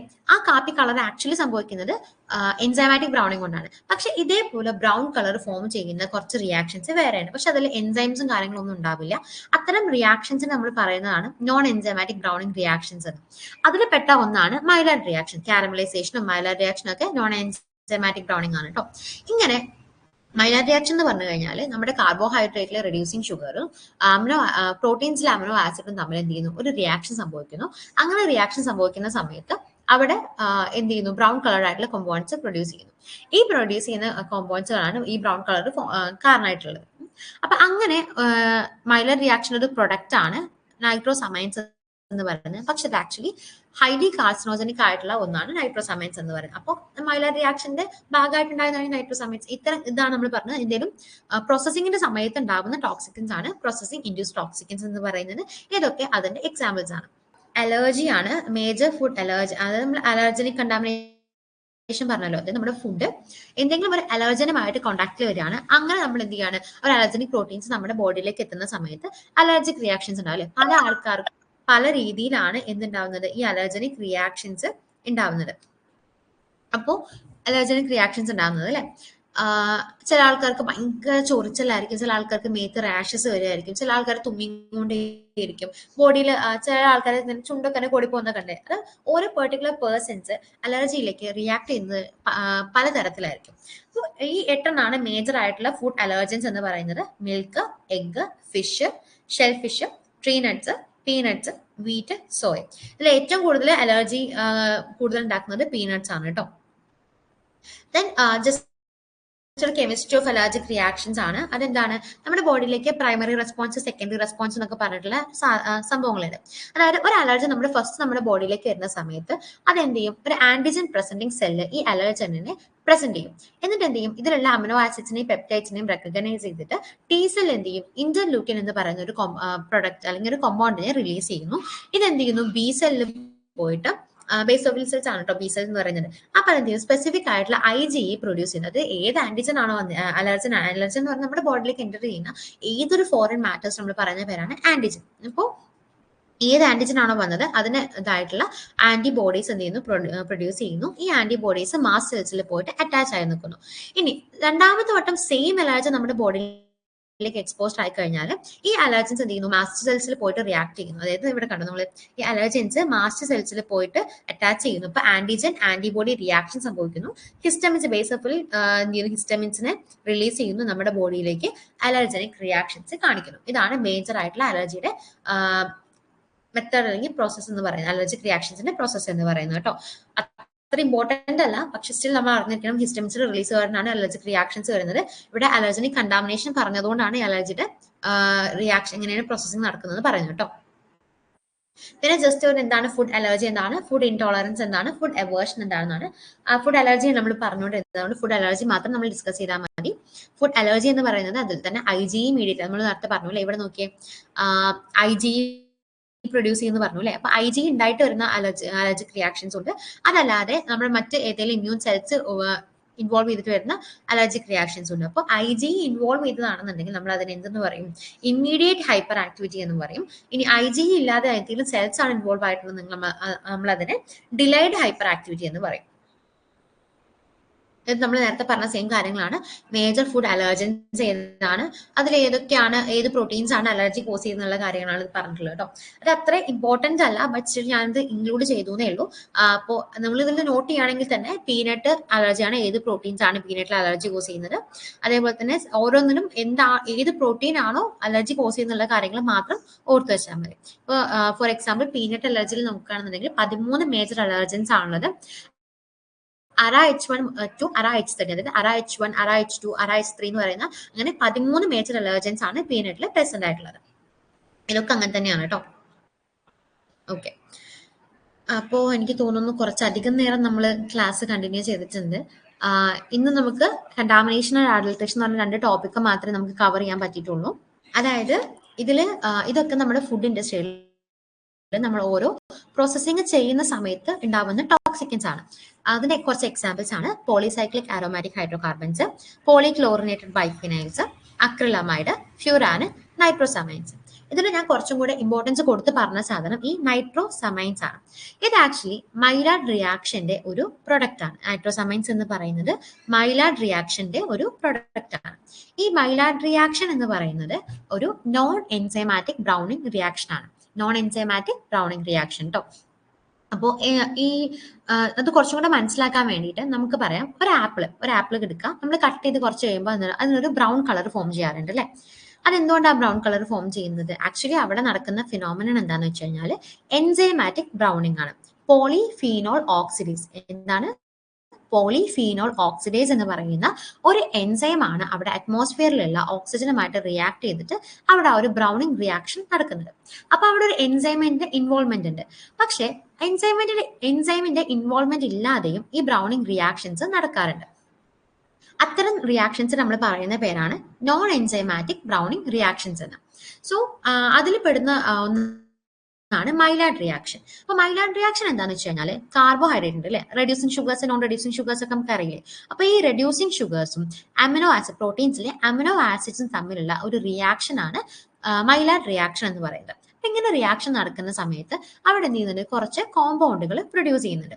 ആ പ്രൊഡ്യൂസ് ചെയ്യുന്ന കോമ്പൗണ്ടുകളാണ് ആ ഒരു പ്രത്യേക തരത്തിലുള്ള അരോമയ്ക്കും അതുപോലെ തന്നെ ഫ്ലേവറിനും ആ ഒരു ബ്രൗൺ കളറിനും ഗോൾഡൻ ബ്രൗൺ കളറിനും ഒക്കെ കാരണമായിട്ടുള്ളത്. അങ്ങനെ ഒരു അമിനോ ആസിഡും റെഡ്യൂസിങ് ഷുഗറും തമ്മിൽ നടക്കുന്ന ഒരു റിയാക്ഷന്റെ ഭാഗമായിട്ട് പ്രൊഡ്യൂസ് ചെയ്യുന്നതാണ് ഈ നൈട്രോസമൈൻസ് എന്ന് പറയുന്നത്. ഈ നൈട്രോസമൈൻസ് എന്ന് പറയുന്നത് കാർസിനോജനിക് ആയിട്ടുള്ള ഒരു കോമ്പൗണ്ട് ആണ്. അതായത് നൈട്രോസമൈൻസ് നമ്മുടെ ബോഡിയിലേക്ക് പോയി കഴിഞ്ഞാൽ നമുക്ക് ക്യാൻസർ കോസിങ്ങിനുള്ള വളരെ ചാൻസസ് വളരെയധികം കൂടുതലാണെന്നാണ് പറഞ്ഞത്. ക്ലിയർ ആയോ? അപ്പോൾ ഇന്നത്തെ ക്ലാസ് നമുക്ക് ഇത്രയേ ഉള്ളൂ കേട്ടോ. നിങ്ങൾക്ക് ക്ലാസ് എടുക്കുന്നതിൽ എന്തെങ്കിലും മനസ്സിലാവായിക്കോ, എന്റെ സ്പീഡിന് എന്തെങ്കിലും പ്രശ്നമൊക്കെ ഉണ്ടെങ്കിൽ ഒന്ന് പറയണേ. നെക്സ്റ്റ് ക്ലാസ്സിൽ നമ്മളത് ശരിയാക്കുന്നതാണ്. ഇനി ഇതിന്റെ ബാക്കി ടോപ്പിക്സ് വരുന്നത് ഫാറ്റ് ആൻഡ് ഓയിൽസും പെസ്റ്റിസൈഡ് അനാലിസിസും ആണ്. അത് നമ്മൾ നെക്സ്റ്റ് സെഷനിൽ കവർ ചെയ്യുന്നതായിരിക്കും കേട്ടോ. എല്ലാവർക്കും ഓക്കെ? ഓക്കെ, അപ്പൊ നമ്മൾ ക്ലാസ് സ്റ്റോപ്പ് ചെയ്യാണ്. എല്ലാവരും ലീവ് ചെയ്തോളൂ കേട്ടോ. Thank you.